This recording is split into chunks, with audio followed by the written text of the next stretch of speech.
Chapter 1000. It had been a week since the filming of Night is Coming wrapped up. For many of the crew members, the memory of that night was still vivid in their minds. There was no other reason. It was because the anemic Little Black, Little White, and Little White were roasted, braised, and stir-fried. It was simply too delicious. Shui had too many endorsements and jobs piled up, so she was busy dealing with work this week. As for Xiangyi, her happy vacation had already begun. At the Xiang family's old residence, Xiangyi wore cute strawberry scald-resistant gloves and opened the oven. A row of sweet and crispy egg tarts was emitting a fragrant aroma. The girl placed the egg tarts and cranberry pastries on a plate, brewed a pot of honey peach oolong tea, and brought it to the table in the courtyard. "Grandma, did Uncle really say he would bring Auntie back?" Xiangyi put down the wooden tray and looked out curiously. "I hope so. Even if she's not his girlfriend, it's fine to bring a female friend back. If that doesn't work, a male friend is fine too." Madame Xiang took a sip of tea. She looked calm, but in fact, her fingers were constantly twirling the prayer beads. Before she finished speaking, a familiar devilish laughter sounded from outside the fence. "Ha ha ha, Song, our pomegranates are ripe. I'll go up and pick them for you." A sweet voice sounded. "Don't, it's too dangerous." "It's fine, it's not dangerous, it's not dangerous. I'm really good at climbing trees. And super fast too," Xiang Feng said as he climbed up the tree in his suit jacket and leather shoes. After carefully picking out 2 large and red pomegranates, he shouted, Song, take these. Song Qiu." In the courtyard, Xiangyi and Madame Xiang simultaneously thought of the same word. Danger. Xiang Feng deliberately aimed at Song Qiu and threw the grenades. Bang! One of the pomegranates hit Song Qiu's head, while the other hit Song Qiu's chest. The impact was so great that Song Qiu sat on the ground in a sorry state. Xiangyi and Madame Xiang held their foreheads in unison. Xiang Feng, who was on the tree, hurriedly called out, Song. Xiangyi put her hands together, praying that her little uncle could speak human language. Then she heard her little uncle speak the words of a universal steel man. "You're not dead. Song Qiu." She slowly raised her head and met Xiang Feng's overjoyed face. Song, you're still alive." Song Qiu told herself to endure it. She must endure it. She smiled. "Yes, you can come down. Xiang Feng. No rush, I'll pick a few more for you. You're already here." She song. Song Qiu felt like uprooting the pomegranate tree. Seeing this, Xiangyi hurriedly went out to greet him. "Sister Song, it's been a long time." Song Qiu had a baby face. Wearing a sweet pink cardigan and a white dress, she looked much younger than her actual age. "Tutu."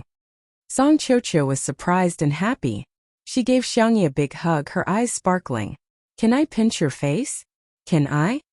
Xiangyi said helplessly. "Sister Song, I'm already 21 years old." The next second, her cheeks were pinched and both of them were pinched at the same time. Xiangyi.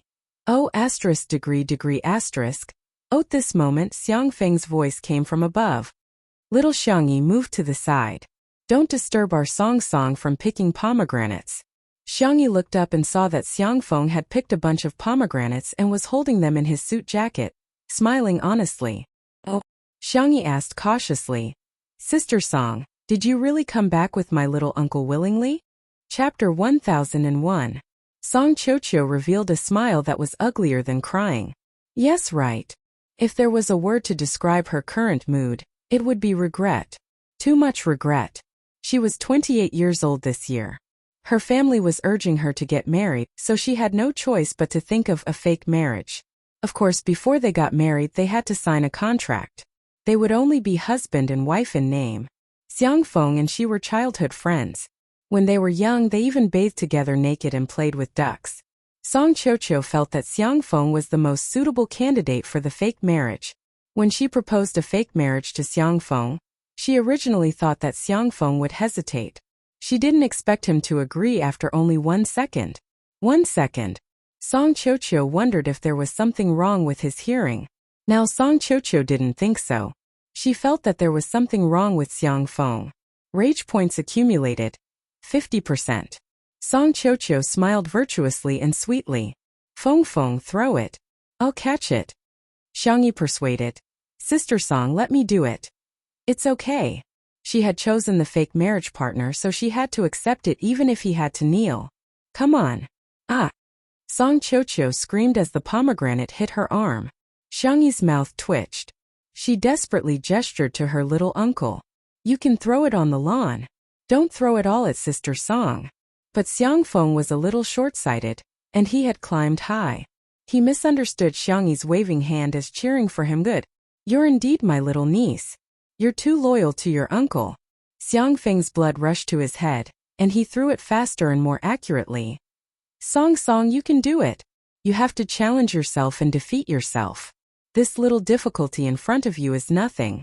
As long as you work hard, you can definitely catch the pomegranate. In the courtyard, Madame Xiang broke her prayer beads on the spot. What kind of thing did she give birth to? It was better to have a piece of barbecued pork. Song Qiuqiu, a socialite's daughter, was smashed by a pomegranate for a long time. That scene made those who heard it sad and those who heard it cry. Finally, Song Qiuqiu caught a pomegranate. Xiang Feng slid down the tree and applauded her happily. Song, you did it. You really did it. Song Qiuqiu put on a fake smile. Feng, let's play a game? What game? Dido, pomegranate. Under Xiang Feng's puzzled gaze, Song Qiuqiu swung his arm and threw the pomegranate in his hand. Clang! It hit him squarely in the face. Xiang Feng fell straight to the ground, as if he was about to faint from the impact. Xiangyi. Madame Xiang. Song Qiuqiu straightened out her wrinkle-free dress and smiled sweetly. Oh, I'm sorry I was too strong. It's okay. Xiang Feng struggled to sit up. I just like our Song's strength, Song Qiuqiu. Shall we continue then? Xiang Feng. That's not necessary. Before he could finish his sentence, the second and third pomegranate cannonball came one after another, smashing Xiang Feng until he saw stars. Xiangyi was stunned. Could it be that both of them had 0 defense points and full attack points? A few minutes later, Song Qiuqiu held an exquisite porcelain cup and sipped tea, looking extremely elegant and dignified. Xiang Feng grimaced, his expression as if he was wearing a mask of pain. He said to Madame Xiang aggrievedly, Mom, it hurts. Madame Xiang pushed the dessert plate towards Song Qiuqiu and said with a smile, You deserve it. Chapter 1002. Xiang Feng? Why, wasn't he his mother's favorite child? Xiangyi hurriedly said, Sister Song, I remember that you like sweet things. I made these egg tarts and cranberry pastries myself. Try them. Song Qiuqiu maintained the elegance of a socialite. She picked up a small piece of cranberry pastry and took a small bite. Hey! The skin was golden and shiny, and the butter and egg yolk mixed together to create a crisp texture. The sweetness and sourness of the dried cranberries and the faint milky fragrance were perfectly blended together. Just by biting into such a small piece, she felt that it was soft and sticky, leaving a lingering fragrance in her mouth. Song Qiuqiu. Oh woo! Song Qiuqiu stopped pretending to be a lady. After taking big bites of 2 egg tarts and a few pieces of cranberry pastry, Song Qiuqiu's eyes were brimming with tears. It's so delicious. Our tutu's cooking is amazing. Xiangyi smiled. Eat more if you like it. Madame Xiang's eyes were kind. Song's appetite is still as good as when she was a child. She turned her head and met Xiang Feng's eyes. Song Qiuqiu said uncomfortably, Why do you keep looking at me? I eat very ugly. Xiang Feng. I don't know why, but when I see you eating, I think of a particularly beautiful scene. Song Qiuqiu. Xiangyi's sixth sense told her that her uncle probably wouldn't say anything good. The girl grabbed Xiang Feng's sleeve. Uncle, think about it. But it was too late. Xiang Feng said affectionately, Little Xiangyi, don't you have a lot of little piglets? Those little piglets eat pig food so happily. Song Qiuqiu took a deep breath. Song Qiuqiu began to roll up her sleeves.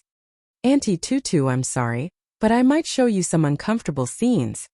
Xiangyi looked up at the sky. Grandma, look, that cloud looks like a leaf. Madame Xiang nodded. Yes, I can't see anything except the clouds. Xiang Feng raised his head to look. The sky was unbelievably blue, and it wouldn't be an exaggeration to say that there were no clouds for thousands of miles. Where are the clouds? Just as he was mumbling, Song Chocho pounced on him. She swiftly grabbed his ear and twisted it half a circle. Xiang Feng. Ah, it hurts, it hurts. Song Song was in pain. Let go. Like a little piglet, right? I think you're a pig. Is throwing pomegranates fun? Huh. I'm giving you face, and you're taking advantage of it. Her voice was as sweet as ever. Song Chocho didn't hesitate when she started. At first glance, it was obvious that she was a fake socialite's daughter, and a real irritable girl. The entire courtyard was filled with Xiang Feng's wailing and howling, as well as Song Chocho's profanities. After an unknown amount of time, Song Chocho let go of his hand and said in a delicate and soft voice, Auntie Tutu, I need to use the bathroom. Xiangyi. Sister Song, I'll take you there. No need, no need. I know where it is. Xiang Feng watched her enter the villa, then straightened his back and bragged. Haha, with that little strength of hers, it's like a mosquito bite. It doesn't hurt at all. Xiangyi. Uncle, but you were screaming just now. Xiang Feng choked and flew into a rage out of humiliation. I was acting. Can't you see that? Madame Xiang took a sip of tea. I can see that you're afraid of Song Song. How can this be called being afraid? This is my respect for women as a man. Xiang Feng's words were powerful and resolute. Xiangyi exposed him. Hey Sister Song, why are you back? Xiang Feng quickly hid under the table and covered his ears with his hands. His movements were so practiced it made one's heart ache. Chapter 1003. Xiangyi couldn't help but burst into laughter. Xiang Feng waited for a long time, but he didn't hear any movement from Song Chocho. He raised his head and scanned the room, only to realize that he had been deceived. Oh. Xiang Feng's dignity didn't allow him to embarrass himself in front of his little niece. He sprung up and exclaimed, Little Xiangyi, how dare you bully uncle? Hey uncle. Xiangyi's reminder came too late. Xiang Feng stood up with the help of the exquisite little table, causing the things on the table to sway and fall to the ground. When Song Chocho returned from the bathroom, he saw his favorite desserts and black tea falling all over the ground. Xiang Feng. Hence, Xiangyi and Madame Xiang began watching the clouds again. Although it was embarrassing to get beaten up, the fact that Xiang Feng had brought his girlfriend home greatly improved his status in the Xiang family. Xiang Yin and Madame Xiang were getting on in years, so they naturally wanted their children to have good families. Tutu didn't need to be urged, but the other little brats did. The Xiang brothers were all arranged to go on blind dates one after another. A few days later, the first to be arranged was Xiang Feng. At the finals of the autumn competition, Smog used a sniper rifle to determine the winner. The commentator's excited voice sounded at the scene. They won. Team Logic won. 5 kills with 1 shot. Sameogu is awesome. The applause, screams, and cheers of the audience were so loud that the ceiling was about to be overturned. Everyone was shouting the same name. Smog. Xiang Feng's blind date Xiaoxi was no exception. She was an esports fan and her favorite team was Team Logic. She was initially disgusted by the blind dates arranged by her family, but after finding out that her blind date was Xiang Feng, Xiaoxi was delighted. She sent a message in the group chat frowny face. I'm going to see Smog soon. Her boyfriends were envious and sour. Half an hour later, Xiaoxi took the pass given to her by Madame Xiang and arrived at Team Logic's esports base without any obstructions. The contestants were jesting and joking around. Xiaoxi plucked up her courage and asked, is Smog around? Oh, you must be the girl who came here for the blind date with Sameogu. Captain Wander smiled mischievously and winked at the training room. Sameogu is waiting for you inside. Xiaoxi's heart thumped as she knocked on the door. No one answered. She waited for more than 10 seconds before boldly turning the doorknob. In front of a high-end computer, a thin and slender young man sat with his legs bent. He wore black headphones and was staring intently at the screen. Was this a review? Smog was really motivated. As expected of the man who won the MVP award, when she took a closer look, Xiaoxi's expression froze. He was video chatting with Xiangyi. In the video, Xiangyi was reading a book while Xiao Naofu was lying on her lap, snoring in its sleep. Its little belly breathed in and out. It was soft and fluffy and squeaky. Xiaoxi patted her face and walked forward. Smog, hello. She reached out to Xiangyu. Xiang Yu looked up. His eyes were excessively good-looking and his skin was unbelievably good. He didn't look like an internet addict who stayed up all night. He took off his headphones and said in a cold voice, "Excuse me, you're blocking my view of my little baby." Xiao Shi. She laughed dryly and said, "Looks like you really like cats." "No, you're mistaken," Xiang Yu said in all seriousness. "I prefer my keyboard and computer." Xiao Shi. Xiang Yi on the other end of the screen. Chapter 1004. Could it be that the trait of being a straight man runs in the family? Xiang Yi was worried. In the training room, Xiao Shi laughed dryly and said, "Actually, I quite like keyboards too. I bought a lot of mechanical keyboards and all kinds of limited keycaps." Xiang Yu nodded. "Oh, then that was it." Xiao Shi was speechless. Although she had no experience in blind dates, she had seen pigs run. Finding topics to talk about was a matter between the two of them. She couldn't be the only girl, could she? She braced herself and said, "Don't you have anything to say to me?" "I do." Xiang Yu paused. "I think it's better not to talk about it." Xiao Shi said, "It's okay. Actually, it's my first time on a blind date and I don't have much experience." "I heard it's your first time too, so let's talk freely." Xiang Yu hesitated. "Are you sure?" "Yeah, go ahead," Xiang Yu said coldly with a poker face. "You have chili powder on your teeth." Xiao Shi was speechless. A few seconds later, she screamed and rushed out of the training room. On the screen, Xiang Yu resisted the urge to dig her toes into the ground and reminded him, "Brother, can you not be so straight?" Xiang Yu was puzzled. "Am I?" "Xiang Yi. That's right, just treat her the same way you treat Xiao Naofu." In that case, Xiang Yu might have a glimmer of hope of being single. However, Xiang Yu refused without hesitation. "How can I do that? I can't betray our Xiao Naofu. It's my only baby. How can I betray my baby for a woman?" After a few seconds of silence, Xiang Yi hung up the video call. "Do whatever you want." Smiley face. Seeing the screen go black, Xiang Yu clicked the mouse hard to confirm that the video call was hung up, and not a problem with the internet. He was depressed. Did he do anything wrong? Why didn't she show him Xiao Naofu? Creak. The door of the training room opened and 5 heads poked in. Whoa! Xiang Yu turned his gaming chair and was shocked to see the row of heads. "What are you guys doing?" "Wander. That girl is crying. Are you sure you don't want to coax her?" The other teammates all started talking at once. That's right. After all, she's a girl." "Simeoge, you don't know how to be gentle with girls, do you? You're just trying to coax her. How can you treat your blind date like that? The little girl is so nice. She even ordered milk tea and cakes for each of us. Do you have the heart to do that?" The tip of Xiang Yu's tongue pressed against the roof of his mouth unhappily. "All right, stop talking. I'll go take a look." With one hand in the pocket of his dark gray sweatpants, he went to the restaurant. Xiao Shi was sitting on an armchair in the corner, sobbing uncontrollably. Ahem. Xiang Yu cleared his throat to make his presence known. Xiao Shi's eyes lit up again. She thought she would hear some comforting words. Unexpectedly, Xiang Yu said directly, "Can you cry somewhere else? This sofa is Xiao Naofu's favorite. It usually sleeps on it for naps, so it's exclusive to it." Xiao Shi? Listen, is this even human language? "And the pillow in your arms, it used to drink milk." "Oh right, and you?" Xiao Shi couldn't take it anymore and said angrily, "You don't like the console and keyboard at all. You obviously like Xiao Naofu. Go spend the rest of your life with your Xiao Naofu." Not only was Xiang Yu not angry, his eyes lit up. Such a good thing exists? Xiao Shi. Chapter 1005.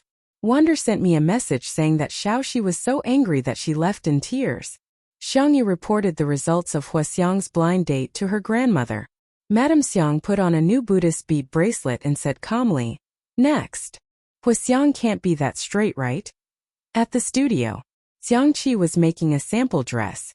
Unlike the ready-made clothes, which were cut from a piece of fabric, he was now using pieces of paper to piece the dress together like a jigsaw puzzle. The assistants had tears in their eyes as they admired the ingenious and flawless design. It was so beautiful. Hades's inspiration was like a fountain that would never dry up. The highlight of an ordinary designer's career was usually just a few years or a series of designs. However, every single one of Hades's designs was always a highlight. They were full of surprises and surprises. The most amazing thing was that he didn't care about the outside world at all. While making the sample dress, he could divert his attention to call his sister. Blind date? Okay, I've already experienced it. Let's see if I can get any inspiration. When he hung up the phone, the last piece of paper was perfectly attached to the mannequin's body. The assistants looked at Xiangqi's artwork with fanatical eyes. However, he shook his head. The design is too ugly. Pass. The assistants. Everyone's heart was bleeding. How was such a perfect dress ugly? However, they knew that Hades could definitely come up with a better design. There was no reason for it. They just had confidence in him. Xiangqi was casually modifying the design drawings. Before long, he heard a notification from his Bluetooth earpiece. He took out his cell phone and saw that his sister had sent him a business card and a long paragraph of detailed information. Xiang, this sister is called Elena. She's a supermodel. She likes French food and hates frivolous perfume. Xiangqi felt a headache coming on. He clicked to add her as a friend, chatted with her, and asked her out for a meal. Everything went smoothly. This made Xiangqi's ego swell. It turned out that finding a girlfriend was so easy. Seeing that his status in the family had risen, his sister cared a lot about him. She would cook 2 of his favorite dishes for every meal. 2. Xiangqi secretly swore in his heart. He, the Xiang clan's Qi, must become the second man in the Xiang clan to leave his single life. At night, at a certain French restaurant, the decor was elegant and exquisite. The pianist was playing soothing and melodious music. There was an exquisite white porcelain vase on each table. According to Elena's preference, the vase was decorated with white double-petaled fragrant snow orchids and green eucalyptus leaves. Xiangqi had also chosen a steady, woody perfume for his perfume. He had chosen a simple, clean, and pure-colored suit for his suit. His hair was casually tied back, giving him a designer's artistic aura. As expected, Elena was very satisfied with his first impression. The 2 of them talked about art, literature, fashion, movies, music. Because of their jobs, the 2 of them had a lot of common topics and shared similar values. Facing the devilishly handsome man in front of her, his peach blossom eyes were captivating when he smiled, and even the way his Adam's apple bobbed up and down when he drank water was exceptionally tempting. Elena was not a reserved girl. Once she liked someone, she would take the initiative. She winked at Xiangqi. Let's go for a drink. Sure. Half an hour later, Elena sat in a milk tea shop, holding a large cup of milk tea with pearls, taro balls, and bobo. She gritted her teeth. This is called drinking 1 cup? Chapter 1006. What else? Xiangqi took a big sip of milk tea and gave her a thumbs up. That's right, this is the taste. Elena was speechless. She was a supermodel. How could she drink such a thing? Out of politeness, she took a small sip. Why don't we do something exciting, okay? Elena hinted again. Okay, I'll listen to you. Xiangqi drank the milk tea. I'll drink this cup. Elena smiled fakely. When they passed by a trash can, she quickly threw it in when Xiangqi wasn't paying attention. 10 minutes later, the car stopped. Elena touched up her makeup on the air cushion. She thought that they had arrived at the hotel, but unexpectedly, the car stopped beside a small alley. Looking at the dark alley, Elena gritted her teeth. Although the environment was a little harsh, it was hard to meet a man as good as Hades. Thus, she gritted her teeth and got out of the car. In the dark, Elena took off her coat and said in a charming voice, "Let's start." "What's the hurry? We're not there yet." "Hey, why are you taking off your clothes? That's not very good. There are still 8 people later." Elena was about to vomit blood. 8? You actually called 8 people? Are you a man? She was going to post. She was going to expose Hades, this shameless person. Elena typed indignantly. Just as she was about to send the post, she heard Xiangqi say matter-of-factly, "Don't you want something exciting? It's definitely more fun with more people in that escape room." Xiangqi pushed open a door with ease. The dim yellow light illuminated 2 lines of large words. The most fun escape room in South City. Real people cosplay. It's free if it's not exciting. Elena was speechless. Elena changed her clothes and entered the secret room in fear. Fortunately, she was in the same room as Xiangqi. The room was luxuriously decorated. The lights were ambiguous and hazy. On the large carved bed, there was a wine-red silk quilt. Elena's fingers gently slid across Xiangqi's back. Her breath smelled like orchids. Hades, don't you think this is very suitable for kissing? Xiangqi pushed her away righteously and scolded her bitterly. Is this the attitude you're using when you're playing escape room? Where's your basic respect for this game? God, I didn't expect you to be like this, Elena. Elena? F***ck. I'm not playing anymore. She was so angry that she sat on the bed and watched as Xiangqi jumped up and down to look for clues. He even climbed up the ceiling vent to study it. But he didn't even look at her. Suddenly Xiangqi stopped. Elena thought that he was finally going to talk to her, so she secretly pulled down the straps of her dress. However, Xiangqi actually sat on the ground, picked up a small sketchbook that he always carried with him, and started to draw designs. He was even shouting, "This gender-neutral detective outfit will definitely suit little sister. No, how can one be enough? I want 10 sets." Elena smiled. Elena deleted Xiangqi from her friend list. The next day in the courtyard. Grandma, third brother is also. Xiangyi sighed. She didn't need to say anything. Madame Xiang changed the string of prayer beads in her hand again, but her expression was very calm. It's okay next. Lily has been a good child since she was young. She never made us worry. Xiangyi said. Second brother should be different from them, right? After all, second brother was a genius. At the research institute. Blind date? Xiangli adjusted his glasses and smiled gently. Sure, Tutu. Chapter 1007. Xiangyi was very surprised by Huatingrui's cooperation. Madame Xiang was also very pleased. Maybe Lily can find her other half through the blind date. Of course, even if she doesn't fall in love, it's good to make more friends. Xiangyi was also looking forward to it. Xiangli's blind date was a big deal for the research institute. The research institute reported it to the higher-ups and won him a precious half-day off. His colleagues in the laboratory also cheered him on. Dr. Xiang, bring us a sister-in-law. Regardless of whether it was teasing or encouraging, Xiangli smiled and nodded. His temper was unbelievably good. The next day, the sun was warm and the wind was gentle. Xiangli changed into a simple white cotton linen shirt and khaki trousers. It was a very comfortable outfit. According to the appointed time, he arrived at the cafe half an hour early. The bodyguards sent by the state to protect him were either out in the open or in the dark, guarding the cafe. Xiangli ordered a caramel macchiato for himself. He had always liked all sweets. Being fond of sweets was probably part of the Xiang family's genes. He drank 2 cups of coffee before his blind date arrived. Xiangli lowered his head and glanced at his watch without batting an eyelid. He was 15 minutes late. She didn't apologize and introduced herself in a businesslike manner. Hello, I'm Chao Xing. I'm 26 years old. I graduated with a master's degree when I was 19 and obtained a doctorate in biology abroad when I was 21. Xiangli listened casually. 19 years old, what was he doing back then? He seemed to have been a visiting professor at one of the top universities in the world. Dr. Xiang? Dr. Xiang? The other person's shout pulled Xiangli back from his distant thoughts. Xiangli bowed and said, Sorry, I got distracted.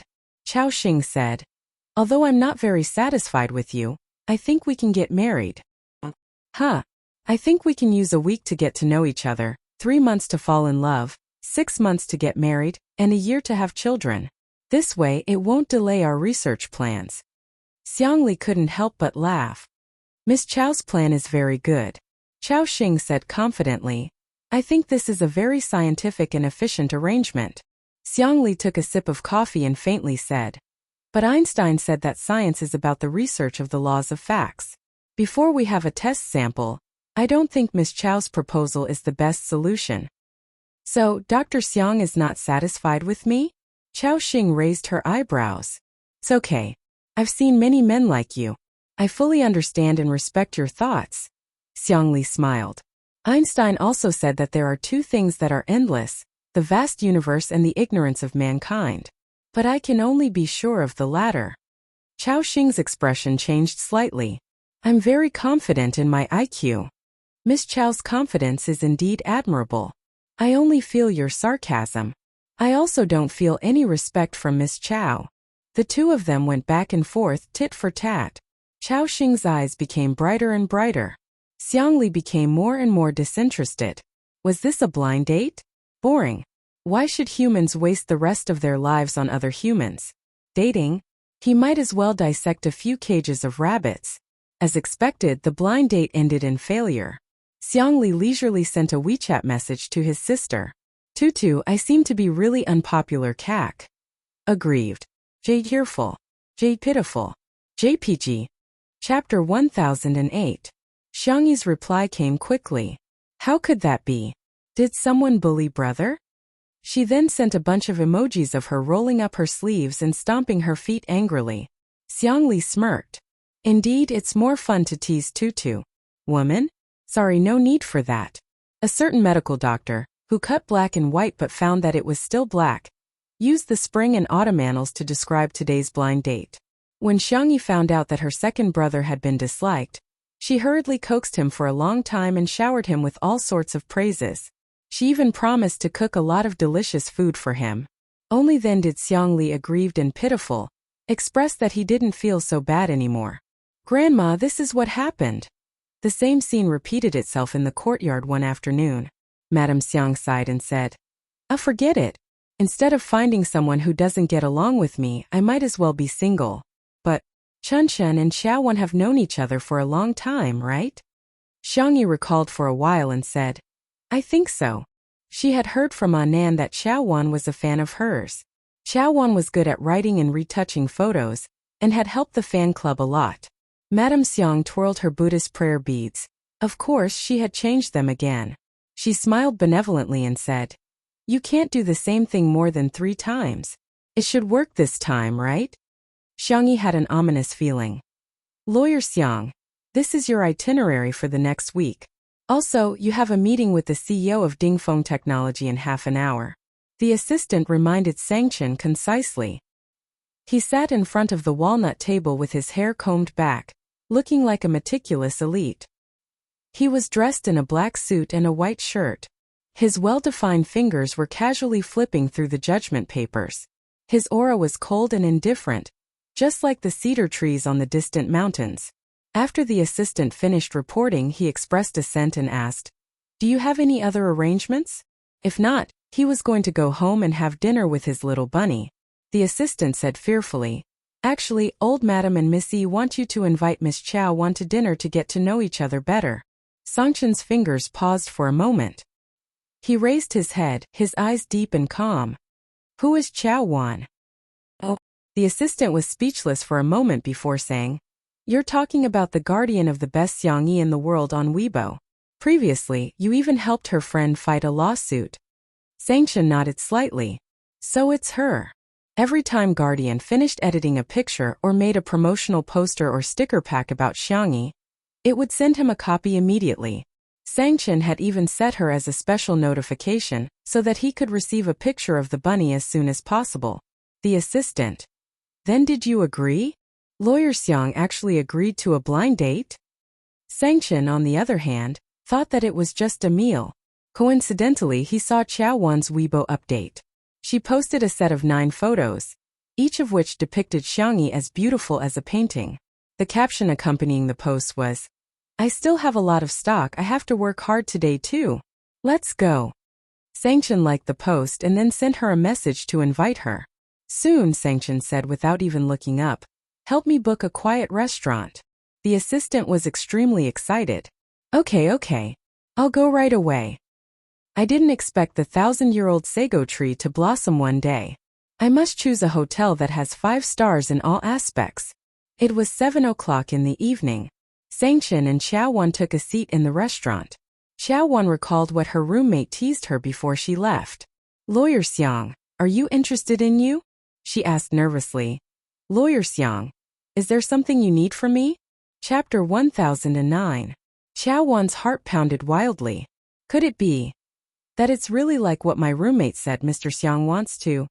Ahem, stop. Sangchen cut the steak with a knife and fork and pushed it in front of Qiao Wan in a gentlemanly manner. Miss Qiao. Huh. Facing Sangchen's deep gaze, Qiao Wan was so nervous that her palms began to sweat. Can you give me a copy of Tutu's stock? Oh. That's it? That's it? Qiao Wan answered in a daze. Sure, but there are many photos that haven't been edited yet. The brightness angle and so on. It's all right. I'll go back and sort them out before sending them to you. There might be a lot of documents, probably dozens of gigabytes. Upon hearing this, Sangchen's cold eyes lit up. Please send me a copy of all of them. Okay. Qiao Wan felt relieved. That's great. I thought you were looking for me because you wanted to date me. Sangchen asked. Oh, that won't do. I'm Sister Yi's mummy fan. She's my child, and I'm her mother. I'm also Lawyer Xiang's cough. Qiao Wan coughed violently and said, I'm sorry, I shouldn't have said that. I definitely don't think of you as my son.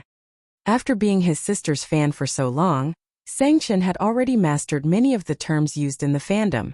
The so-called mummy fan didn't really treat the artiste as their son or daughter, but rather, it was similar to the feelings of a mother who was worried sick.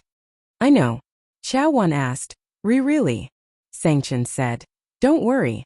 Remember to send the photos. Only then did Qiao Wan let go of her hands and feet and eat the steak without restraint. At this moment, a sweet female voice sounded. Brother Chan, what a coincidence.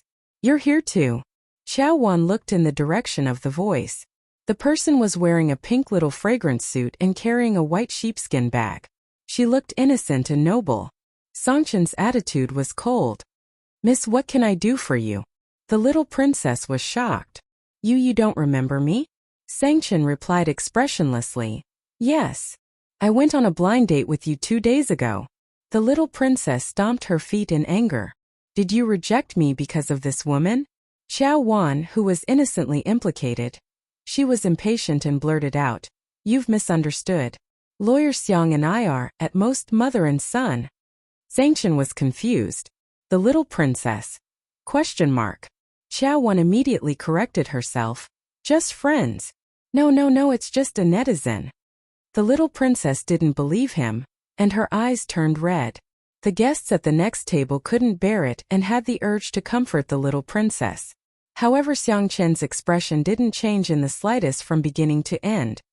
Sorry, I'm not interested in women. Oh, so he's not interested in women. Qiao Wan and the little princess thought. The next second, Qiao Wan. The little princess.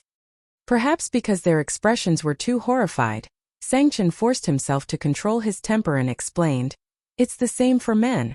It has nothing to do with gender. The little princess had tears in her eyes. So, is there still a slight possibility between us? Sangchen said, I don't think your wording is precise enough. It's not just a slight possibility, it's absolutely impossible. The little princess picked up her glass of water. Then you and your law firm can spend the rest of your life together. She wanted to splash Sangchen, but when she met his frosty gaze, she was so frightened that she stopped herself. Splash. A glass of water was poured over her head. The little princess sobbed. I'll splash myself. Qiao Wan. Chapter 10:10. What kind of bewitching behavior is this? Only when the little princess left sobbing did Qiao Wan recover from the shock. He's indeed the demon of the Xiang family. He's really domineering. She swallowed her saliva and asked, Can I continue to eat? I'm so worried that the demon will flip the entire table in a bad mood. Miss Qiao, feel free to eat. Sangchen wiped the corners of his mouth with a white napkin and said, Remember to send the pictures. Sangchen nodded in satisfaction. That night Sangchen received a document that was compressed to dozens of gigabytes. There were photos, animated videos, and videos. The ability of a girl who chased after celebrities was not to be underestimated. She even found Xiang Yi's junior high school entrance photo. The corners of Xiang Chen's mouth rose into a half-smile. Tutu is still the adorable one. Hence another day passed. Grandma Xiang. Xiang Yi said feebly. As soon as she started, Madame Xiang had already guessed the answer. You don't have to say any more. Our children and grandchildren have their own blessings. I think they all deserve to be single. Each of them is more straightforward than the other. And each of them is more uninterested in women than the other. Grandma, maybe it's not fate yet. Maybe one day my brothers will all be single. Xiang Yi's voice was soft and tender, and her comforting words warmed Madame Xiang's heart. Madame Xiang stroked Xiang Yi's head affectionately and said, Tutu is still the best. By the way, Waner is coming back from abroad. At the mention of Xiang Wan, Madame Xiang felt a headache coming on. Tutu will go and pick Auntie up, okay? Sure, Auntie sent me a plane ticket. She and Sure Sui happen to be taking the same flight. I'll pick them up then. Xiang Yi's grandfather and Madame Xiang had 2 sons and 1 daughter in total. Xiang Yi's father died young, and Xiang Feng was a heartless clown. Xiang Wan, on the other hand, was famous for being a strong career woman. She ran one of the top jewelry companies in the world. Her brand, Qingyu, was popular all over the world. Every season, the new products would become the hottest brands in the world. The reason why Xiang Wan was so heartbroken was because of Xiang Wan's character. To put it nicely, she was a straight girl.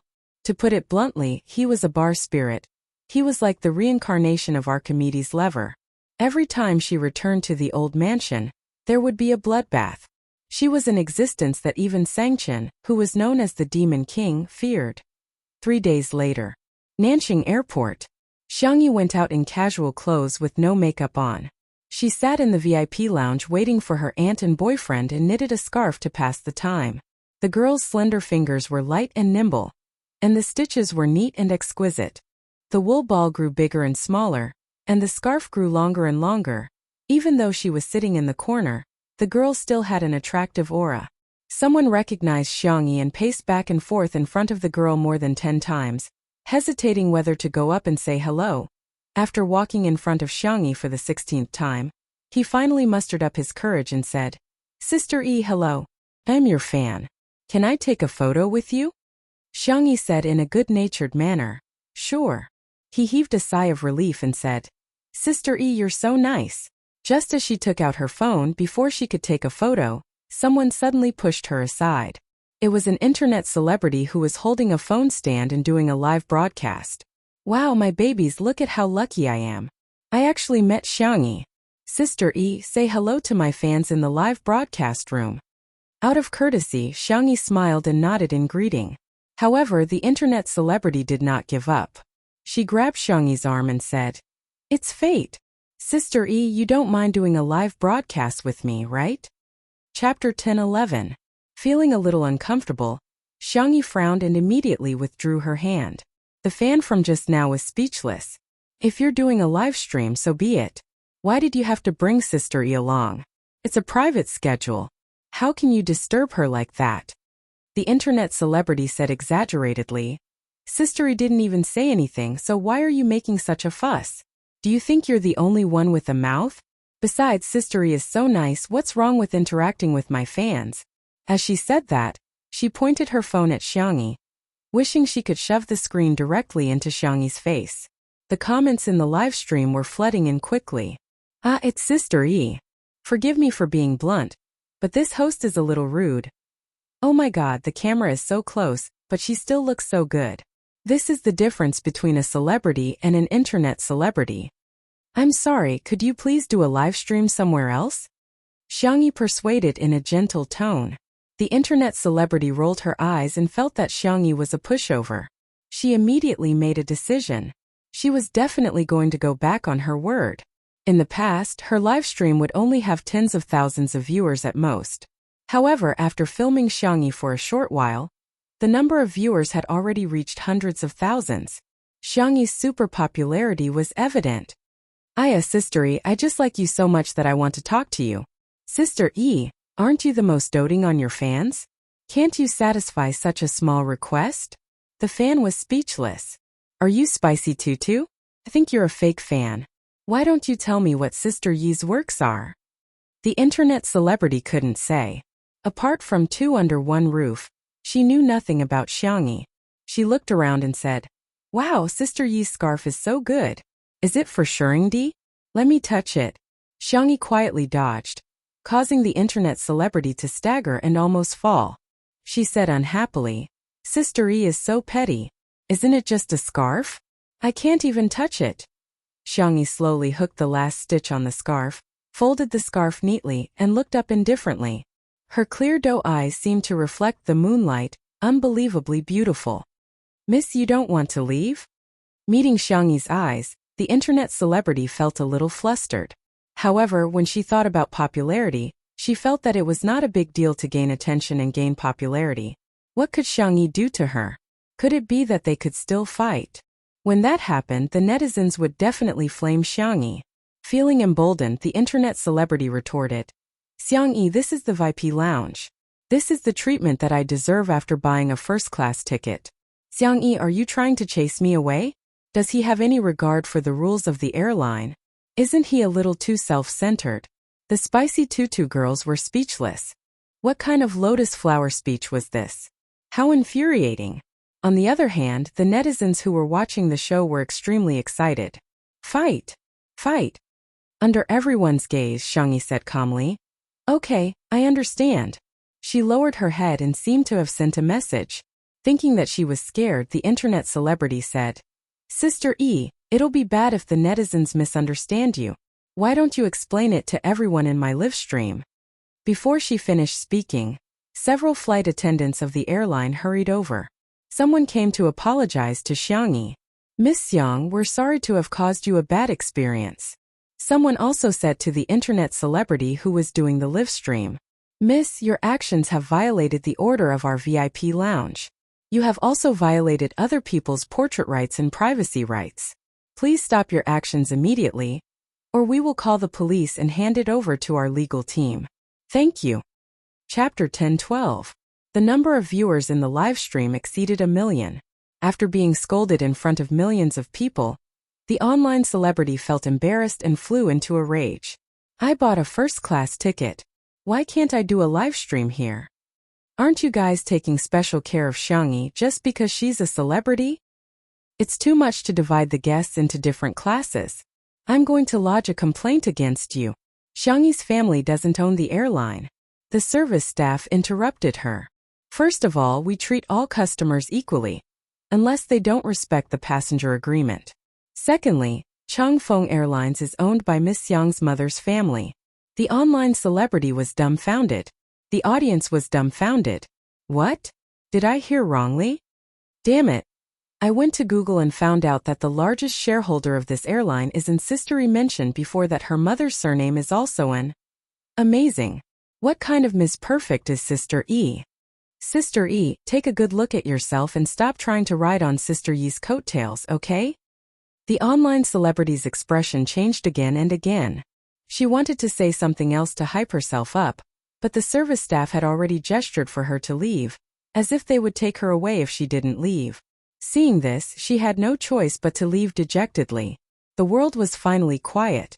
The service staff bowed to Xiangyi and said, I'm sorry, Miss Xiang. We will prepare a private lounge for you next time. Sorry to trouble you guys, it's been hard on you. Don't mention it, don't mention it. Soon the service staff left too. The other passengers quietly looked at Xiangyi, only to find that she didn't seem to be affected. She picked up the crochet needle and started knitting a new scarf. Her movements were skillful and beautiful. At the same time, outside the lounge, the online celebrity was so infuriated that her nose was almost crooked. She said to the camera, Did you guys see that? So what if you're rich? Do you think you can do whatever you want just because you're rich? The pop-up comments in the live stream were all, yes. The online celebrity was speechless. The number of viewers in the live stream dropped sharply. Without Xiangyi around, the netizens naturally lost interest in her. The internet celebrity quickly changed his train of thought to whet everyone's appetite. Isn't everyone curious about who Xiangyi is here to pick up? The scarf she knitted just now was pink. Do you think Shengdi will use a pink scarf? Out of curiosity, many of the audience stayed behind to see what she was going to say. When the internet celebrity saw that the number of viewers had stabilized, he lowered his thick false eyelashes and rolled his eyes. Who knows, maybe she's here to pick up a little fresh meat. For example, Zhangchan, Yanai, Ronghuai, and so on. It's reasonable for young boys to use pink. Before he could finish speaking, a capable and venomous female voice rose behind him. Miss, may I ask if you don't have a father or mother? The internet celebrity turned her head abruptly, and the phone screen turned along with it. The audience saw a woman who was about 170 centimeters tall. She was wearing a camel-colored long windbreaker and a pair of black boots. She wore a pair of brown sunglasses on her palm-sized face. Her entire demeanor was elegant and outstanding. What are you talking about? If I don't have a father or a mother, doesn't that mean I'm an orphan? The woman took off half of her sunglasses. Her skin was delicate and fair, and her red lips were slightly curved. She spoke very quickly. Oh, so you can understand human language? I thought you were some kind of special primate that hadn't fully developed yet. Chapter 10:13. The internet celebrity was dumbfounded. She finally came back to her senses and wanted to fight back, but under the suppression of the other party's powerful aura, she could only say weakly, how can you speak like that? Her gaze landed on her phone. She made a small calculation and immediately complained to the audience, feeling aggrieved. My dear babies, look, this person is so uncultured. How can she say that about me? Unexpectedly, there was a sudden change in the style of the comments. Pretty sister's looks are killing me. What kind of domineering sister is this? I love her. Pretty sister is too domineering. Please debut on the spot. The internet celebrity had mixed feelings. Is this the legendary world where looks matter? Xiangwan sneered. I really envy your face. It's so well maintained. Even a fly would sprain its ankle if it walked on your face, right? The internet celebrity was speechless. Lady, I don't know what I've done to offend you, but you're attacking me personally. If you insult me again, I'm going to hire a lawyer to sue you. Insult you? Are you worthy? Xiangwan sized her up from head to toe. You're bullying our little tutu because she's beautiful and soft-hearted. I'd like to know which law says that an ant can't stand up for our little tutu. Ant? This woman is actually Xiang Yi's aunt? The internet celebrity was horrified. She was like a naughty child who had bullied someone else's child, and the other party's parents came to support her aggressively. She was just a coward. I just like her and want her to do a live stream with me. Like?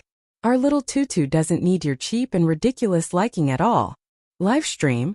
If our little tutu wants to do a live stream, she can do it.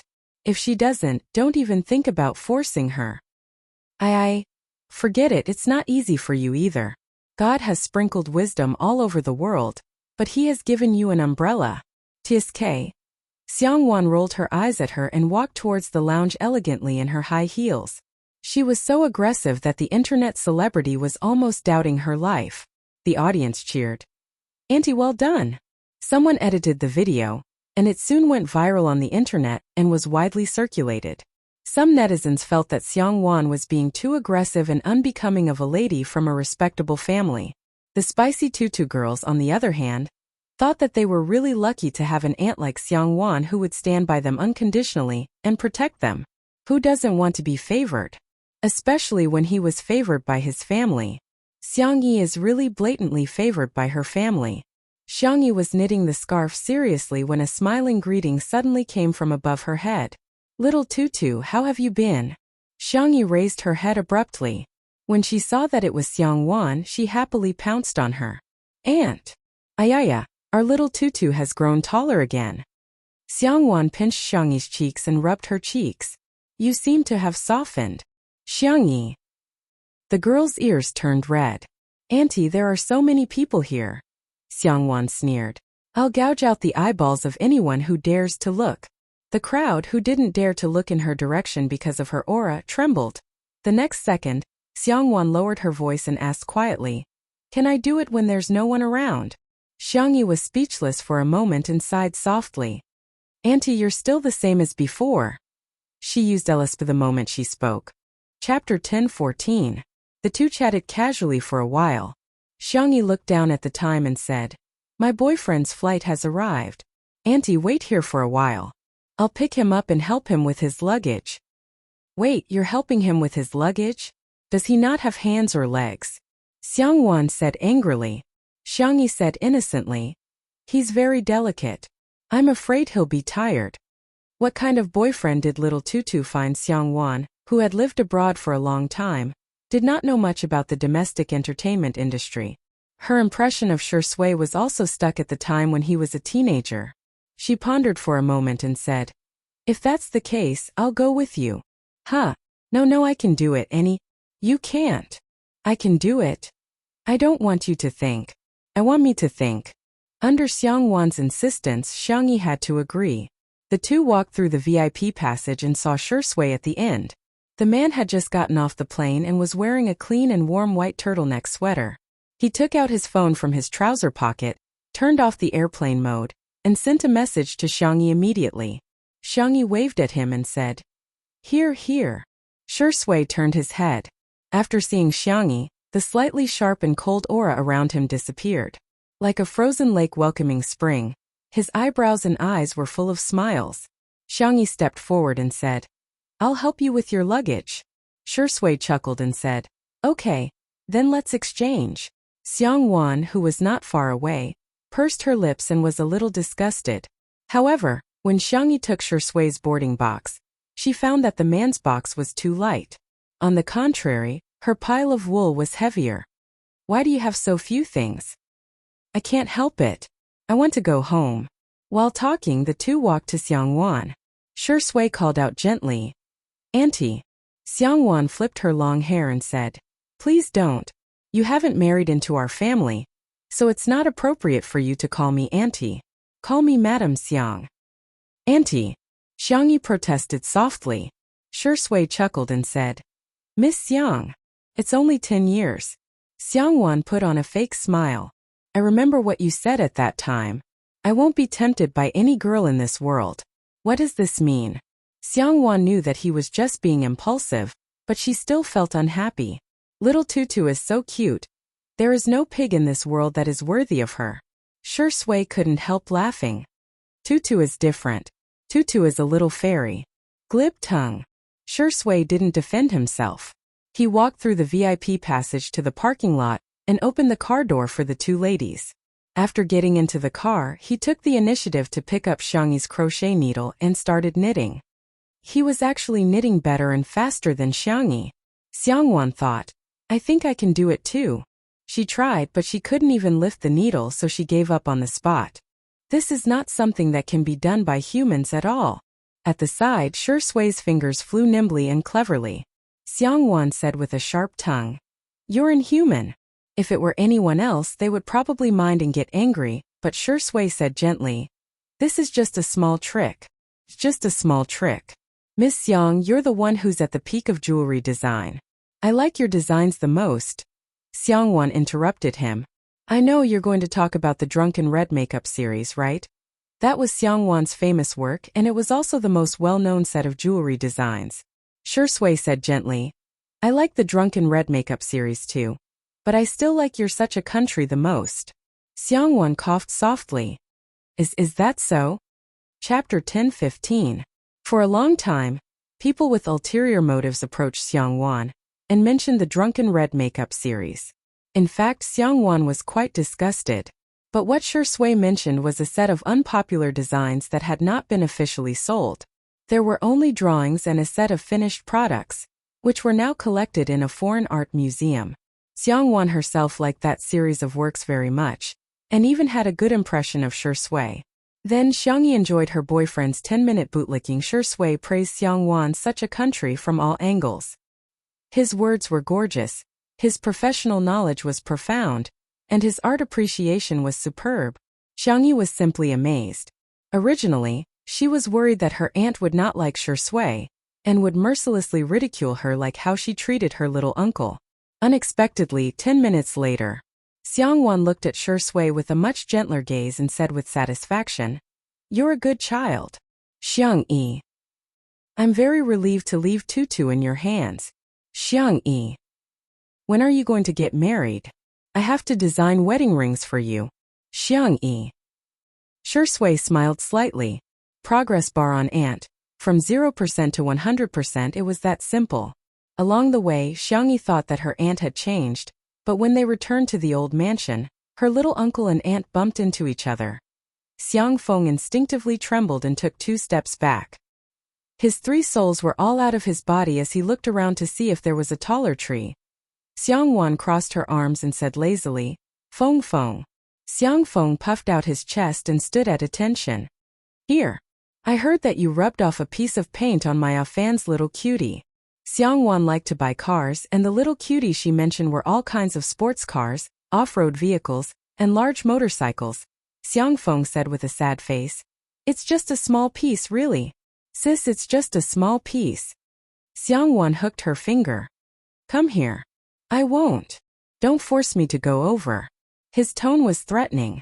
Xiang Feng inched to her side and caught a glimpse of Xiangyi and Shi Sui out of the corner of his eye. "Sis, Lil Xiangyi and Shi Sui are still here." "Ears." "Sis. Come over here yourself." Xiangyi tugged at Shi Sui's sleeve. "Ahem. Maybe you want to watch the clouds with me?" Shi Sui chuckled. "My pleasure." "Woo-woo." Xiang Feng hunched over. The 1.8-meter-tall man pitifully put his ear in front of Xiang Wan. Xiang Wan grabbed it and turned on her machine gun mode. "Did you grow your head to look taller? His IQ is thinner than the oxygen in the Himalayas, and the pit in his brain is deeper than the Liana Trench. Where did he get the guts to touch my little cutie? Cry, cry, cry your head. I dare you to cry one more time. Squat down, put your hands on your head, and do 100 frog jumps." Xiang Feng. Waiak. Compared to Xiang Wan, even the great demon King Sangchen seemed gentle and cute. After the frog jumps, Xiang Feng was already a cripple. Trembling, he used his last breath to send a voice message in the group. "Xiang Wan is back. Xiang Yu horrifying. JPG. Xiang Qi. Help demon my little aunt. Xiang Li. Sangchen." The next second, a message popped up in the group. "Xiang Wan. I'm smiling in the group." For a moment, everyone was in danger. Xiang Yu has withdrawn a message. Xiang Qi has withdrawn a message. Xiang Li has withdrawn a message. Only Sangchen hadn't withdrawn a message. Xiangyi and Shi Sui whispered to each other, "Big brother is still the best." A moment later, a message appeared on the screen. "Sangchen has left the group chat. Everyone." Chapter 10:16. Big Brother actually left the group chat? As expected of the woman whom even the demon is afraid of. Help. In the living room of the old mansion, Xiang Wan clicked her tongue and said, "I haven't taught Chen Chen a lesson in a long time. I wonder how his ears feel now." Xiangyi shivered. "Auntie is too strong." Xiang Feng, who was at the side, seemed to be facing a formidable enemy. He moved closer to Madame Xiang and complained like a primary school student. "Mom, look at her. She's a girl. How can she be so shrewish and barbaric? She won't be able to find a boyfriend." Madame Xiang pretended to be deaf. "What are you talking about? I can't hear you clearly. Hello?" Xiang Feng was speechless. "Mother, your acting is so clumsy." She sneered. "I'm shrewish? Barbaric?" Xiang Feng shivered. No, no, sister, you're clearly the most gentle, beautiful, and adorable woman in the world." It could be said that he had a strong desire to survive. Xiang Wan flexed her wrist and said, "Come here." Xiang Feng felt a dull pain in his ears again and tried his best to hide behind Madame Xiang. Madame Xiang wanted to say something but hesitated. "Don't come over, I'm scared too." When Xiang Wan started to ridicule her own mother, she was also very sharp. "Mom, you're spoiling him too much. He's already in his 30s, but he doesn't behave properly every day. He secretly orders junk food deliveries behind your backs. Not only does he eat it himself, he even brought Tutu to eat junk food. What kind of behavior is that? He's instigating a crime." Madame Xiang's gaze turned cold and she looked at Xiang Feng. "Go over." Xiang Feng was speechless. "Mom, you don't love me anymore." Xiang Feng's wails echoed in the living room. In order to hide from Xiang Wan, he jumped up and down in the room. Xiang Yin reprimanded him, but the corners of his mouth curled up. "We're a family. It's better to be lively." As for Xiang Feng getting beaten up, how dare he bring Tutu to eat junk food? He deserves it. After a long period of chaos, Xiang Wan gracefully sipped her afternoon tea. Xiang Feng stood at the door carrying a small suitcase. "I can't take this anymore. I want to run away from home. Don't stop me." The living room was so silent that one could hear a pin drop. Xiang Feng put his hand on the doorframe and asked, unwilling to give up, Are you really not going to make me stay? Madam Xiang. Oh, Xiang Yin said. Oh, Xiang Wan said. Hurry up and leave. Xiang Yi said softly. Little uncle, remember to come back for dinner if you're hungry. Xiang Feng's eyes were brimming with tears. Little Xiang Yi was still the best. What a heartwarming little cotton-padded jacket. Uncle didn't spoil you for nothing. The next second he heard the little rabbit say, if you're not hungry, then don't come back. Otherwise, Auntie will beat you up again. Xiang Feng. I'm not afraid of her. I was just giving her face, that's all. Humph. He flicked his sleeves and left. No matter how one looked at his back, it was lonely. As soon as Xiang Feng left, the housekeeper came in and reported, Young miss, there are 2 girls outside. They claim to be your junior high school classmates. Huh. Xiang Yi got up and said, I'll go take a look. Xiang Wan frowned, but she didn't stop her. Shi Sui seemed to have sensed something and asked in a low voice, why has Tutu never mentioned her classmates? Wow, this mansion is really grand. Yeah, I didn't expect Xiang Yi's family to be so impressive.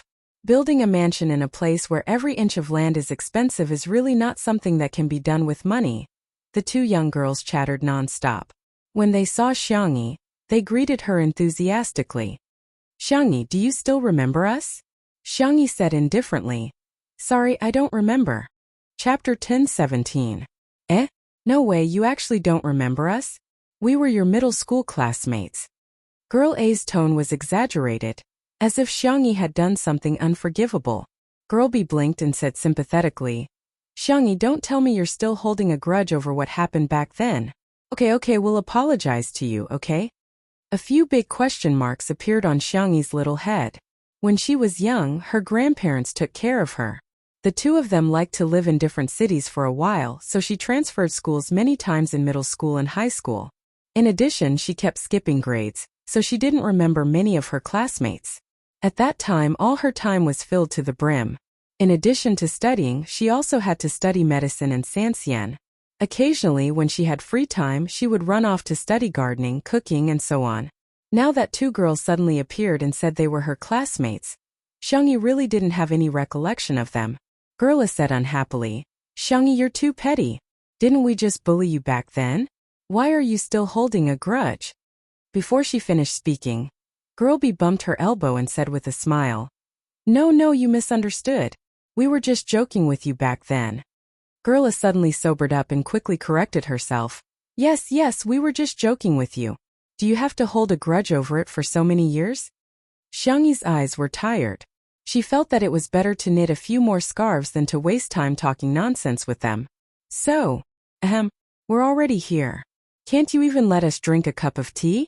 Is this how the Xiang family treats their guests? Girl A's words were meant for the housekeeper. She thought that the Xiang family's housekeeper would definitely be smooth and slick and take care of everything. He would definitely let them in. That way, the 2 of them would be able to bring up the matter of the invitation letter. Unexpectedly, the housekeeper was expressionless. Young miss, are they really your classmates? I don't know either. Girl A was anxious. How could we lie about something like this? Girl B was more shrewd. She took out a school badge from her bag. This is Xingyin Junior High School's badge. I've been keeping it. Xiang Yi tried to recall. I think I studied in that school for about a month. That's right. We're your classmates from the class next door. The butler was speechless. How could they be considered classmates? But then again, Little Miss was always bullied by her classmates in the past. Sigh, he really felt bitterly disappointed for Little Mississippi. If that's the case, then come in and have some afternoon tea, Xiang Yi said lazily as she asked the housekeeper to bring her half-knitted scarf. In the courtyard, a young girl yawned. She was lazy and sleepy, but the speed at which she knitted the scarf was very fast. Her white and slender hands fluttered in the wind, and it was pleasing to the eye. The butler served the 3 of them English tea and French desserts, bowed and left. Gerla took a sip of tea and praised. Xiang Yi, your tea is so good. Wow, this dessert is so beautiful. Can I take a picture? Feel free. She took out her phone and kept taking selfies. She muttered that she would upload them to her WeChat moments later. Girl B secretly cursed her for being an idiot. She smiled at Xiang Yi. Xiang Yi, I heard that your aunt returned to the country. According to tradition, she's going to hold a party. I want to ask, do you have any more invitations for us? Of course it's fine if you don't. We don't want to cause trouble for you. Chapter 10:18. Xiangyi yawned, her doe eyes glistening with tears. No. Girl B's words were beautiful, but her eyes betrayed her. Her fingers unconsciously clenched the hem of her skirt. Girl, I couldn't be bothered to take photos anymore. It's just 2 invitations. Xiangyi, can't you just tell your aunt? We're classmates after all. Aren't you going to give us some face? Or are you saying you can't even get an invitation? Xiangyi said. Well, I can't. I'm useless. I can't get one. No way, how can you be so mean to yourself? Girl A was impatient and wanted to say more, but Girl B kicked her calf under the table. She immediately shut up. Xiangyi, do you still remember the Lover's Lake and the cherry blossoms at Xingyin High? A lot of people go there now. Girl B changed the topic as if nothing had happened. Girl A suddenly realized. So they're trying to play the emotional card. Thus, the two of them started to reminisce about their so-called youth with Xiangyi as they chatted. Xiangyi casually asked a few questions and got the whole story. Xiangyi, we didn't mean to ignore you back then. Yeah, we didn't mean to lock you in the bathroom. Besides, didn't you kick the door open yourself? We didn't mean to report you either. You received too many love letters and gifts, so you were targeted by the dean. Xiangyi fell into deep thought. Back then, was she bullied in school? In the living room. That's pretty much it. Tutu used to be bullied in school. Fortunately, she was slow and never thought that others were bullying her. Xiangwan blamed herself when she talked about the past. Xiangyi changed schools many times, but she never had any lingering feelings. At first, the Xiang family didn't think much of it, but later on they found it strange. It seemed like she never had any friends. It wasn't until one time when Xiangwan secretly went to the school to see Bunny that she realized what Xiangyi had gone through. On the surface, Xiangyi was a popular figure in the school and was very popular. In fact, all kinds of cold violence, soft violence, and verbal violence emerged one after another. Xiangyi was very polite to everyone, but because she was too busy to socialize, she kept a distance from her classmates. In the eyes of her peers, Xiangyi was arrogant, cold-blooded, and condescending. Therefore, some people were like rats in the dark, secretly doing things that could not be exposed. Thinking about it now, Xiangwan still felt angry. Although she had already taught those scumbags a lesson behind Xiangyi's back, Lin Mengya knew that Lin Mengya was not a good person. Shi Sui pushed his glasses up with his fingers, the lenses reflecting coldness. He slowly stood up and walked towards the courtyard. Xiangwan thought about it and walked out with him. The two of them stood on the steps and heard the conversation of the 3 girls in the courtyard. Xiangyi, we were just joking back then. Now that I think about it, isn't it funny? Please don't take it to heart. Forgive us, okay? Hearing this, Xiangwan couldn't take it anymore. She rushed forward in her slippers, and her flats gave off a swift and decisive aura. She quickly grabbed the hair of the 2 girls and said, "What are you doing? Joking? You guys look like a joke to me." Forgive? Why should I forgive you? Who do you think you are? Your existence is probably to prove the validity of the biological diversity theory. Our tutu has my protection, understand? Chapter 10:19. The 2 girls were so frightened that their faces turned pale and they shrieked. Xiangwan let go of the 2 girls in disgust and wiped her fingers carefully with a wet towel.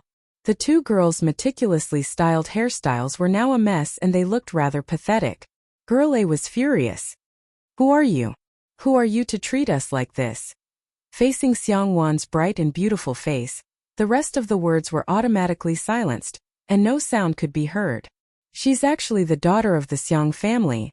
Girl B apologized meekly. Miss Xiang, we didn't do it on purpose. If we've disturbed you, we're really sorry. Alright.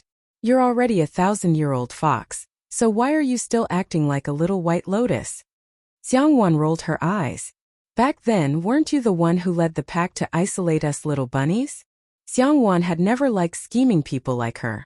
Under Xiangwan's domineering aura, Girl B's face turned paler and paler. Cold sweat kept seeping out of her forehead and her foundation was a little mottled. Xiangyi was confused. Isolated? Xiangwan was confused. Don't you know that you've been isolated before? Have I? Xiangyi asked with uncertainty. Xiangwan was speechless. Should I say that being heartless is an advantage or a disadvantage?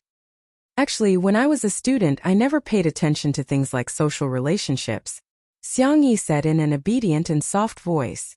As long as my heart is firm enough, the disturbances of the outside world won't affect me at all. Besides, they can't bully me. Gerla sobbed. Yes, we locked her in the washroom, but she kicked the door open and smashed the few of us. We gossiped about her, but she didn't care at all. Instead, we were beaten up by the school bully. By the way, she even has a fan club. We were scolded for a long time. We reported that she was in a relationship, and the dean not only punished her but also found the informant. During the flag-raising ceremony, a large group of us took turns to read the flag. Xiang Yi was speechless. Xiangwan.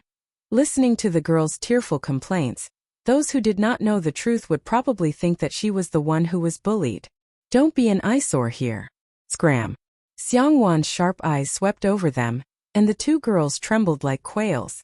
You support me, I support you, and quickly leave. Xiangwan pretended that nothing had happened and wanted to go back to the living room, but Xiang Yi grabbed her wrist. Auntie. The young girl's eyes were curved and her dimples were shallow. Didn't you say before that you didn't care about me at all? Then how did you know that I was bullied? Xiangwan said stubbornly. Hey, I don't care now. As soon as he opened his mouth, he sounded like an old Sundra from the Xiang family. But you helped me teach them a lesson just now. Are you seeing things? Your aunt is already an adult. Do you think I'm the kind of person who would stand up for the younger generation and fight with a little girl? Xiang Yi laughed out loud and held Xiangwan's arm, leaning her head on her shoulder. Auntie, you're so good. She was so lucky to have such a family. On the surface, they supported her, but in the dark, they protected her so that she could grow up without any worries. Although she had lost her parents' love, she had received a lot of love. She inadvertently looked up and met Shui's gentle and clear eyes. The young girl's smile deepened. There was now one more person who loved her in this world. Dad, Mom, you can rest assured. Chapter 10:20. A few days later, one of the directors managed to contact Xiang Yi through Director Yan and Li Jianyu's connections. A live stream party? Yes, the netizens are now very interested in the lifestyle of the wealthy. Of course, we also learned that the invited socialites also want to use this opportunity to increase their influence. The director rambled on. Xiang Yi went to ask for her aunt's opinion. Xiangwan was quite open-minded and had always liked new things. Hence, the live stream was quickly finalized. When the invited socialites found out that the party was going to be live-streamed, they put in even more effort to prepare for it. There were already several who fought over Xiang Qi's handmade haute couture dresses. On the day of the party, Xiang Yin and Madame Xiang preferred tranquility, but they would always accede to their daughter's requests. The two of them went on a day trip accompanied by their future grandson-in-law, Shui, and vacated the old mansion to host a party for Xiangwan. The decoration style was simple and refreshing, with floral patterns, lace, bows, and other girly elements as embellishments. At 10 o'clock in the morning, the live stream began. Countless curious netizens swarmed in, wanting to see what the gathering of the top socialites was like. The director was well aware of the public's psychology. Several cameras were filming the details of the banquet from different angles. The comments section was full of exclamations from the netizens. Damn, they're actually using real flowers. I've seen this flower in a florist before. It's a cream-colored lily of the valley imported from France. Each flower costs 2 digits, but the Xiang family is actually using them as decorations? Ah, isn't this dessert from the Nanqing Hotel, which is a must-have for internet celebrities? Even an afternoon tea is so expensive. I really want to transmigrate into the body of a rich and beautiful woman to eat dessert on the spot cuckoo. Venue design professionals are crying in a storm. What kind of godly design is this? Judging from the style, it should be the work of a big shot. When can I have such creativity and beauty? While the netizens were lamenting, guests began to arrive one after another. Beautiful women, dressed in gorgeous clothes, gradually became mesmerizing. The netizens began a second round of exclamations. This gauze dress is so ethereal. Damn. Isn't this Brandy's spring fashion show next year? Someone actually bought it now. Sure enough, a gathering of top socialites is even more impressive than a celebrity walking the red carpet. Even A-list celebrities have to beg to get their hands on a high-end set, but the entire venue is filled with. Of course, most netizens only had one thought. Sob, sob, sob, Sister E baby, where are you? Only God knew how difficult it was to catch a glimpse of Xiangyi.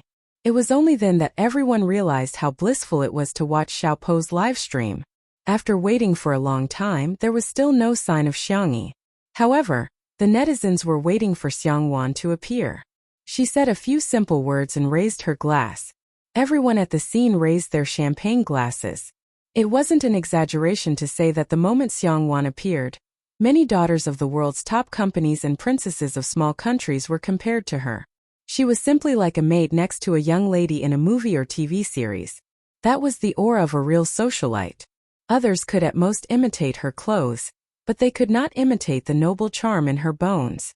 Amidst the endless calls, the camera turned and caught sight of Xiangyi's figure. The girl was wearing a blue and white checkered skirt, a ginger fisherman's hat, and a strawberry knitted bag. She looked simple and casual, as if she had come for a picnic. Like the moon surrounded by stars, she was surrounded by several tall and handsome figures. Xiang Yu, Xiang Qi, Xiang Li, Sang Chen. It was rare that the brothers of the Xiang family were all there. The live stream instantly exploded. Chapter 1021. Which fairy tale book wasn't closed properly? That's why our little princess walked out. Xiang Yi is really God's favorite child. She's beautiful and her 4 brothers are as good-looking as top idols. I'll show you guys how to grow lemons. Sister E, I'm your sister-in-law. Second sister-in-law is here to report for duty. Third sister-in-law must have a name.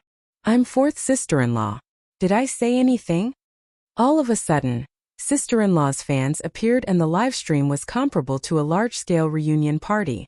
They were allowed to bring a male partner to the party today, but Shi Sui had posted on Weibo in the morning that he was going out with Xiangyi's grandfather, Madame Xiang, so here came the question. Someone raised the question of soul interrogation. Who will Xiangyi dance with during the opening dance later? All of a sudden, the live stream turned from a reunion party to a place for bets. I'm betting on Big Brother. The little princess vs the big demon, what a match. I'm betting everything on Second Brother. White versus black will win. I'm betting everything on Big Uncle Xiang. Due to the fact that there were too many words such as betting and going bankrupt, the internet police even came to the live stream and almost caught the gamblers online. On a small island, the sightseeing bus was cruising slowly under the shade of the trees. There were banana trees and coconut trees everywhere along the road, making the scenery extremely beautiful. Madame Xiang was watching the live stream on her smartphone with a big screen. She said smilingly, I wonder who Tutu will choose. Xiangyin humped and said, it's the same no matter who she chooses. Boring. Madame Xiang said in disdain. She looked at Shi Sui and said, Sui, it's been hard on you to accompany us on this trip. Shi Sui was wearing a clean white cotton linen shirt and looked like a fledgling college student. He said with a faint smile, Grandma, it's my duty to accompany you guys. Aren't you curious who Xiang Yi will dance with? I bet. Shi Sui whispered a name. Xiangyin pricked up his ears but didn't hear it clearly. He asked anxiously, who is it? Madame Xiang said in displeasure, don't you think everyone is the same? Shi Sui said at the right time, Grandpa, Grandma, why don't we make a bet? The loser will treat the winner to coconut. Xiangyin didn't care about coconut, but when he heard about the bet, he immediately got excited. I'll bet on Boss. With Songchen's the demon, the others will cower. Old Mrs. Xiang said, I'll bet on Second Brother then. Xiang. S is Xiang Yi's, S name Xiang. T have Xiang. S name Xiang T name Xiang. At the party. Xiang is Xiang. T is S Xiang. Xiang to Xiang as well. To dance should be the Xiang. Although each invited socialite had brought a male partner, the opening dance was free to form a team, which added to the uncertainty. It made people look forward to it but also made them feel uneasy. Hence it became even more exciting. Xiang Wan was in charge of the opening dance, and as in previous years, she danced with Xiang Feng. Xiang Feng grimaced in pain, but he didn't dare to make a sound. He could only whisper aggrievedly, Sis, so many years have passed, but your dancing skills are still as good as ever. Huh. Xiang Yi gave him a meaningful look. Xiang Feng shuddered and said, You're still the same. You're getting better and better. Be good, I won't pull your ear today. Xiang Feng was extremely touched. Sister, you're an angel. Chapter 1022. The camera captured this scene and broadcasted it live. The netizens couldn't help laughing. Xiang Corporation's Feng Feng. Do you still remember that you're a domineering CEO? You even had your ears pinched by your sister. Shame on you. On the other side, the four brothers of the Xiang family were fighting over Bunny to dance. I'll go first. Why should you go first? I should be the one going first. Xiang Yu and Xiang Qi were fighting like rookies. Their fighting prowess was obvious, and the netizens assumed that they had already withdrawn from the competition. The real highlight was the game between the second brother, Xiang Li, and the eldest brother, Sangchen. Xiang Li adjusted his glasses and said calmly, Big brother, you're old and your legs aren't good. I'm afraid you'll step on Tutu. Xiang Yi's eyes were filled with fear. Second brother, do you want to die? The netizens also praised Xiang Li. Dr. Xiang, you're brave. Sangchen sneered. It's better than your uncoordinated limbs. Xiang Li. Big brother, you hurt my heart. Xiang Li's genius brain worked quickly and chose a roundabout strategy. He looked at Xiang Yi. Tutu, who do you want to dance with first? Xiang Yi swallowed. I think it's okay if we don't dance. I'm not that good at dancing. She wasn't being modest, but she really wasn't that good at dancing. You have to choose. Then. Xiang Yi's eyes went back and forth between the two brothers, and finally landed on Xiang Li. 2. She wasn't afraid of stepping on second brother, but if she stepped on big brother's foot, Xiang Yi didn't dare to imagine. Sangchen said calmly, You can choose the person you like the most. Xiang Yi. She swallowed the words second brother, that were at the tip of her tongue. Xiang Li said helplessly, Big brother, you're being immoral. Sangchen sneered. I don't need to be moral with you guys. Xiang Yi, who was sandwiched in the middle. Weak, helpless, and pitiful. Having too many older brothers was sometimes a problem. Suddenly, a beautiful figure entered Xiang Yi's eyes. The girl's eyes lit up. I choose her. Xiang Li? Question mark. Sangchen was confused. Everyone looked in the direction she was pointing. Song Qiuqiu was holding a plate of desserts. As if realizing that something was wrong, she turned her neck and met four murderous gazes. Oh ho! Song Qiuqiu was startled. Xiang Yi had already run in front of her. The girl's slender arm drew a semicircle in the air. The standard posture of a man inviting a woman to dance. Sister Song, may I invite you to dance? Song Qiuqiu's voice was sweet as she teased. Are you using me as a shield?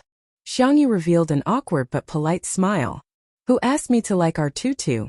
Song Qiuqiu gracefully hugged Xiang Yi and gave her a sweet wink. Let's make it clear, I'll do the male step and you'll do the female step. Xiang Yi's ears turned slightly red. The live stream viewers. Brothers and sisters, the new cult couple has appeared.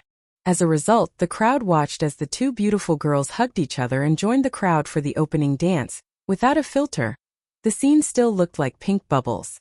The cameraman specially gave the Xiang brothers a close-up. The depressed expressions on their faces were so realistic. However, Song Qiuqiu was their future little aunt. They could ignore their little uncle, but they still had to respect their little aunt. Ha ha ha, our tutu is so clever. Madame Xiang clapped and laughed. Old man, hurry up and buy coconuts for Sui Sui. Chapter 1023. Xiang Yin looked like an old man on the subway who was staring at his cell phone. How did this happen? How did this happen? He couldn't figure out why the two girls could dance with their arms around each other, and why there were so many people cheering in the comments section. Old man, you have to admit defeat. Xiang Yin pursed his lips and reluctantly paid for the drinks. Sure Sui inserted the straws one by one, and handed them to Xiang Yin and Madame Xiang before picking up her coconut. Thank you, Grandpa. Xiang Yin drank a few mouthfuls of coconut juice and said earnestly, Sui Sui. The way he addressed her made Sure Sui's hands tremble slightly, and she almost dropped the coconut. The waves in the distance were rolling, just like Sure Sui's mood at this moment. Grandpa, huh? You better pay more attention in the future. We can't let other men abduct Xiang Yi. Similarly, we can't let other women abduct her either. Shi Sui couldn't help but burst into laughter. The feeling of being acknowledged and cared for seems to be pretty good. The dance was over. Song Qiuqiu held Xiang Yi's waist with one hand and gently pinched Xiang Yi's little face with the other. Because of this action, the audience applauded loudly and the viewers of the live stream were in a frenzy. Let's go to school together. When I was a child, I wanted to be an astronaut. When I grow up, I want to be an anthropologist. I can watch this face pinch 10 times. Sister Tian x Sister Tian. The sugar content is way over the line. Xiang Yi skipped back to her brothers and reached out to Xiang Qi. Xiang Qi, my bag. The strawberry knitted bag on her back was stitched by Xiang Qi with great care. Even the strawberry leaves were vivid and lifelike. Do you want it? Xiang Qi waved the strawberry bag in front of her. Praise me with at least 200 words. Xiang Yi was amused. Xiang Yin, you're so childish. However, she still cooperated and began to suck up to him. Xiang Yin, you're a stunning beauty and an immortal designer. You have a unique sense of aesthetics. Xiang Qi beamed with joy and helped her carry her bag. Oh right, big brother, my phone. Xiang Yi looked at her fourth brother Xiang Yu. Before the dance, she had given her bag to third brother and her phone to fourth brother. Xiang Yu followed suit. 300 words. Oh. The girl hesitated for a few seconds before deciding to praise him. Big brother, you're the light of esports, the #1 sniper in the country. The way Big brother fights, your every move is like a pictorial. After much difficulty, she finally managed to scrape together 300 words. Exhausted, the young lady finally took back her phone. She felt her mouth go dry, and suddenly there was a glass of lemon soda in front of her. Second brother is so gentle and considerate. Xiang Yi raised her hand to take it, but Xiang Li raised his cup and smiled like a spring breeze. It's my turn. Xiang Yi. Ah, this? Xiang Li lowered his eyelids. Is it because I'm not worthy? You don't deserve my sister's praise. Of course not. Then 500 words.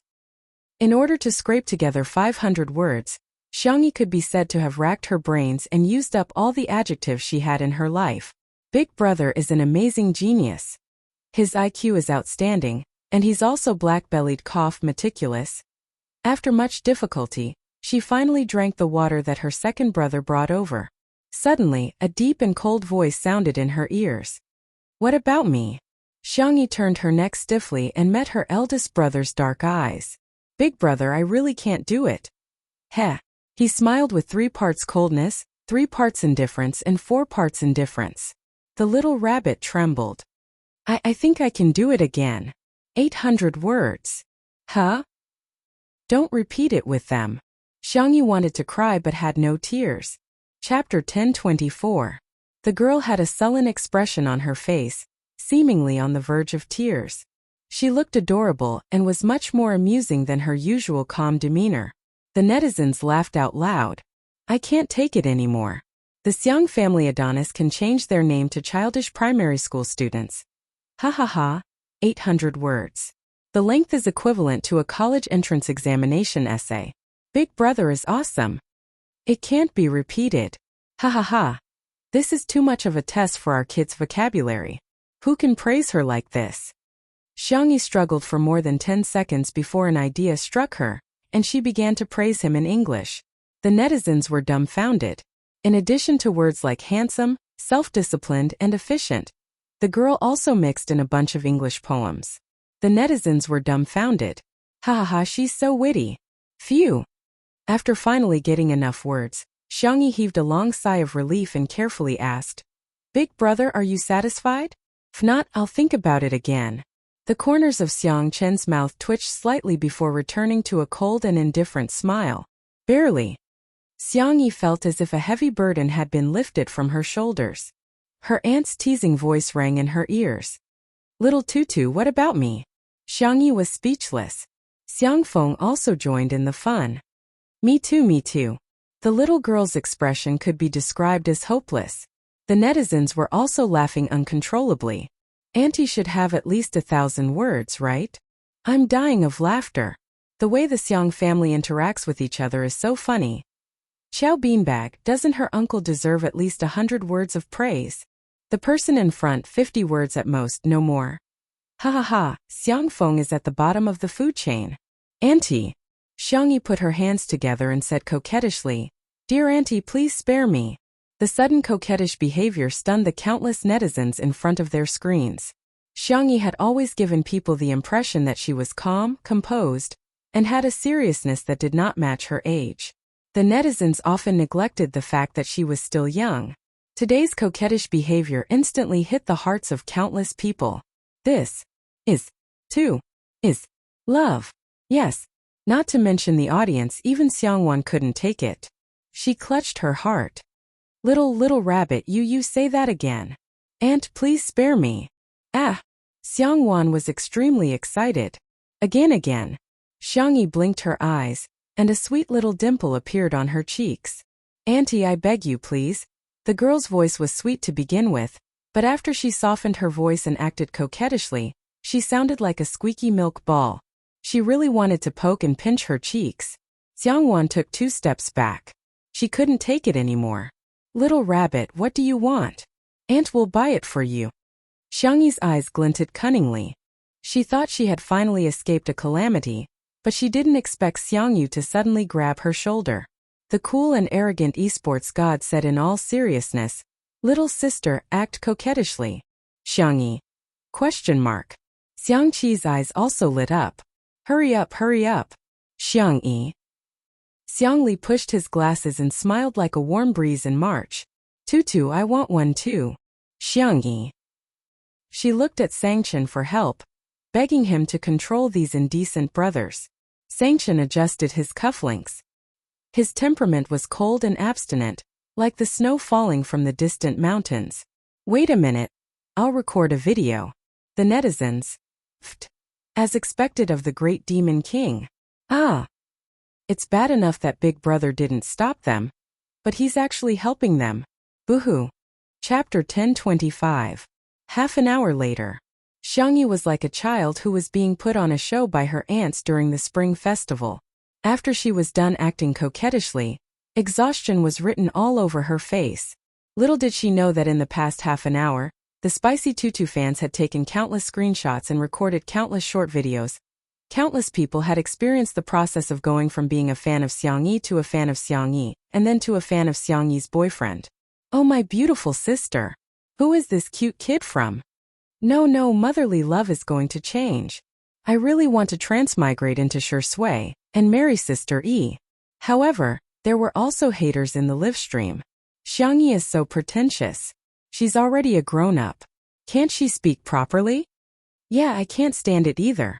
I've never acted coquettishly with my family. Feels so awkward.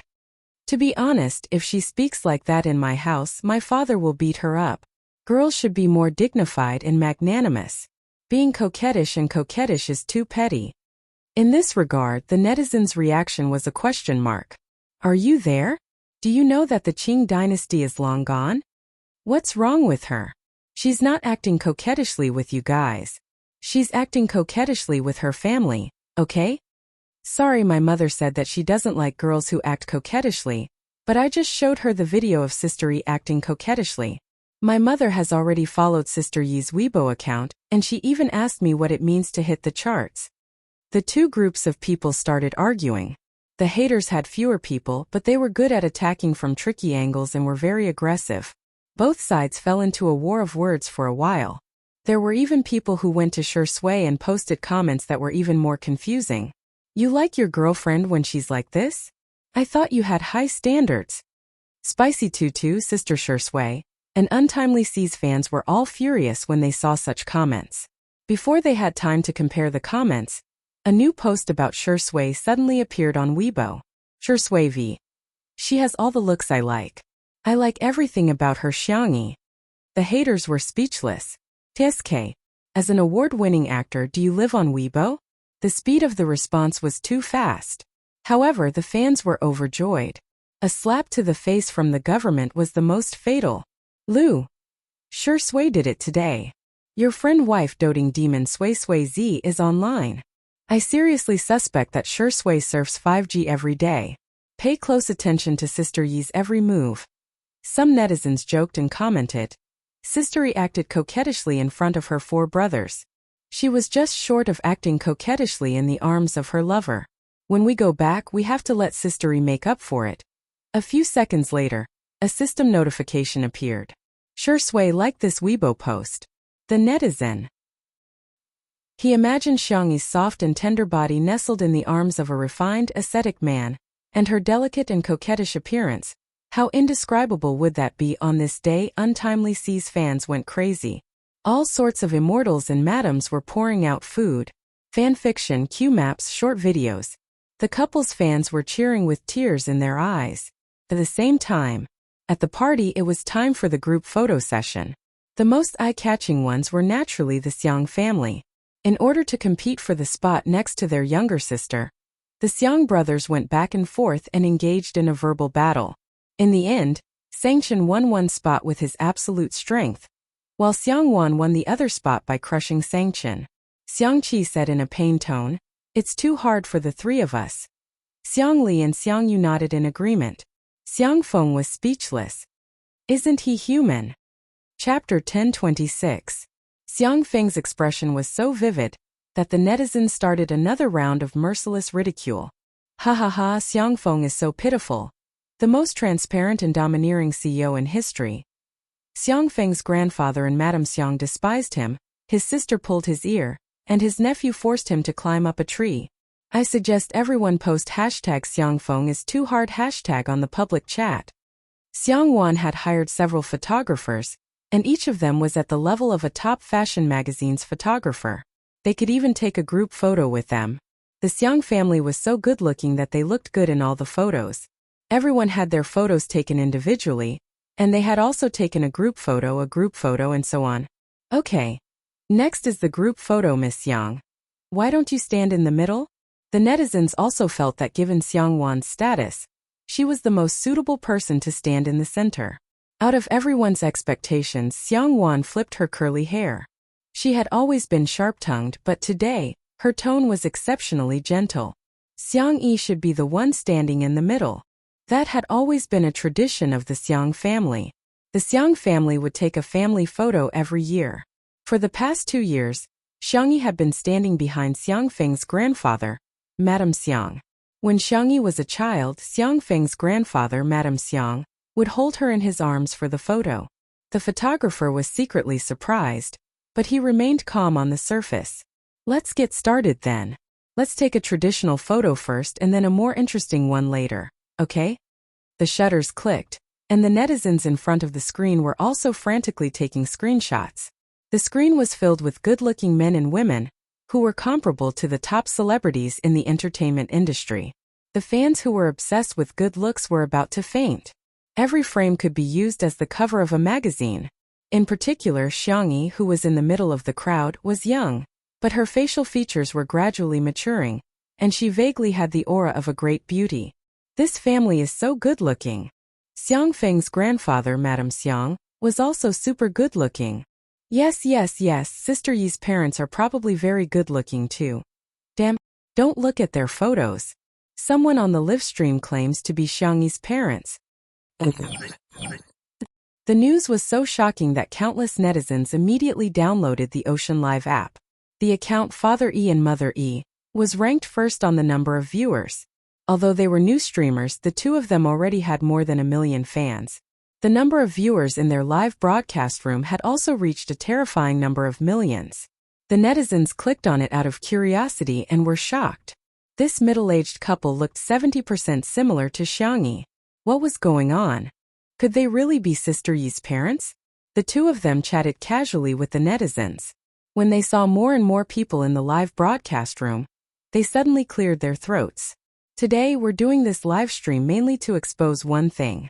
The man who called himself Father E sat up straight and said, "Actually, Xiangyi isn't my biological daughter. She was adopted." Mother E sobbed and said, "I was blinded by greed. Because our family was too poor, I sent my poor daughter to be raised by a rich family." The live stream was in an uproar. Wasn't this too unimaginable? Some people also raised their doubts. Are you really Xiangyi's biological parents? Do you have any evidence? The two of them came prepared. As if they had already expected this question. They took out a brown paper bag and said, "The evidence is in here, but we decided not to make it public." Chapter 10:27. Yes, we thought about it. In order not to affect Xiangyi's life in the future, we decided to bury this secret. Father Yi said in a pained tone. He lit up the paper bag with a lighter and burned it. The so-called evidence was reduced to ashes. The fans were dumbfounded. What kind of trick is this? Since you don't want to affect Xiangyi, why did you start a live stream? I'm so confused. Why did you burn it just like that? How do we know if there's a piece of white paper inside? Are you guys insulting my IQ? It's obvious that you're trying to ride on my coattails. However, there were too many netizens and it was impossible for them to come to a consensus. There were conspiracy theorists and netizens who claimed to be little detectives who started making up stories to justify themselves. First of all, these two people look a lot like Xiangyi. Are there so many people in the world who look alike? There's no way to clear that up, right? Secondly, don't you think that Xiangyi's brother is too nice to Xiangyi? Maybe he doesn't treat her as his sister at all, but as a child bride. Thirdly, the fact that they burned the evidence shows that the two of them are very close to Xiangyi. Otherwise, if they just made it public, Xiangyi wouldn't be able to continue being a rich and beautiful woman.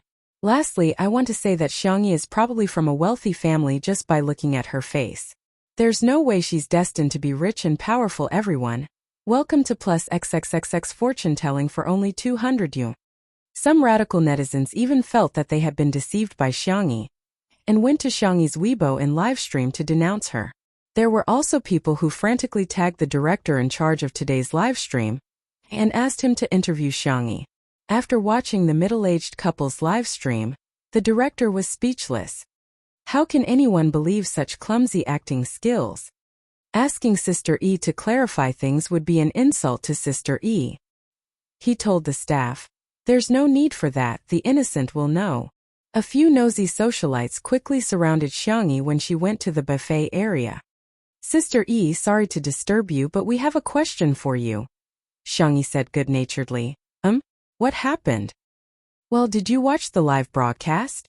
The two of them said that they were your biological parents." Xiangyi looked at the screen and saw a pair of unfamiliar faces in the live stream. She said indifferently, "No." Various netizens began to overinterpret her expression. She's using nonchalance to cover up the turbulence in her heart. The more a liar is exposed, the angrier they will be. The more a guilty person is questioned, the calmer they will be. This was all based on psychology. 2 words, faking it. In another live stream room, after Father and Mother E received the notification, they suddenly started acting as if they had been possessed by a drama queen. Mother E covered her face and wept. "It's my fault for being useless. That's why my daughter has to lead a wandering life." Father E thumped his chest and stamped his feet. "Daughter, come back.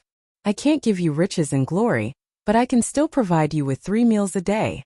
Are you coveting the Xiang family's gold, silver and jewels and looking down on your own parents?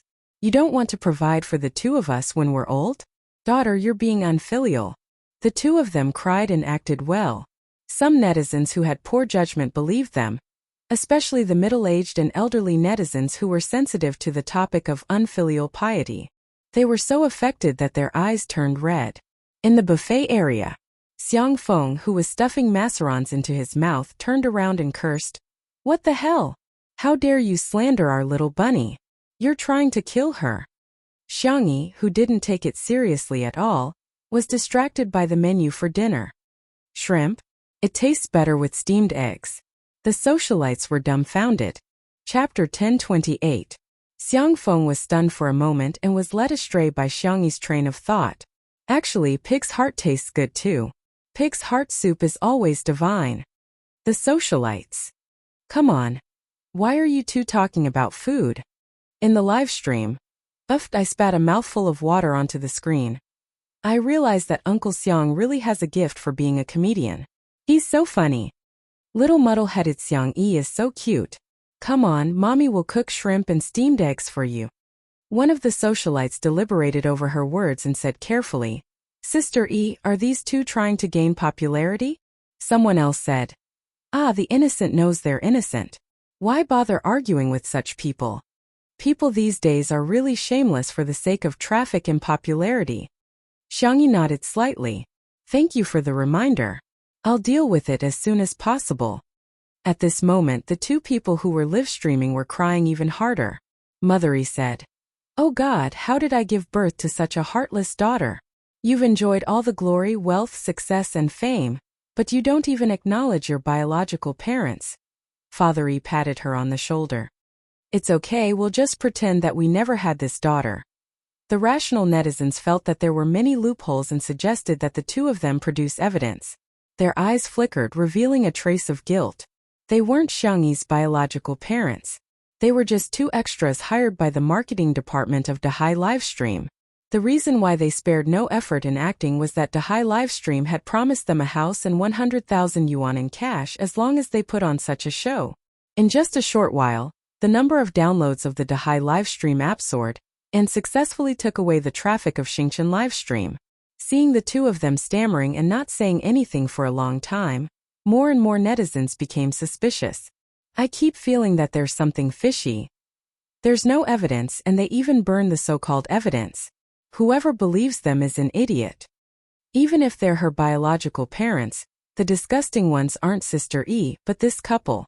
They abandoned their daughter first, and now that she's popular they're reuniting with her? I think they just want money. At the venue of the party, Xiangyi walked up to her brother and said a few words. The camera was a little far away this time, so they couldn't hear their conversation clearly. However, the crowd had witnessed the great demon king unleashing his aura. Through the screen, the overwhelming aura seemed to crush everything in the world. Countless people held their breaths, not daring to make a sound. Sangchen took out his phone and dialed a number. Under the strong cheers of the audience, the director boldly moved the camera closer to the Xiang siblings. The sound recording device captured the conversation between the two. Xiangyi? Brother, if I'm really not mom and dad's biological daughter, Sangchen interrupted her. Don't make such an impossible assumption. I'm just saying. The cold and steady man was silent for a few seconds. Suddenly, he raised his hand and patted his sister's little head. Blood ties are not the only thing that binds people together. Even if we are not related by blood, nothing will change. You will always be my only biological sister. You will always be our little rabbit. No one expected the great demon Sangchen to say such words. Even Xiangyi was stunned for a few seconds. After a while, the girl sniffled and looked up at him. Brother will always be my brother. Chapter 1029. This heartwarming scene was very touching. However, the sound of sobbing and sniffling from the side ruined the atmosphere. Tutu, come give me a hug. I'll always be your uncle too. And Chanshan, you'll always be my nephew too. Sangchen moved perfectly and avoided Xiangfeng's hug. Xiangfeng blankly typed a question mark. Am I being despised? Xiangyi took the initiative to hug her uncle and said in a soft voice, Uncle, don't cry. You look so ugly when you cry. Sister Song will.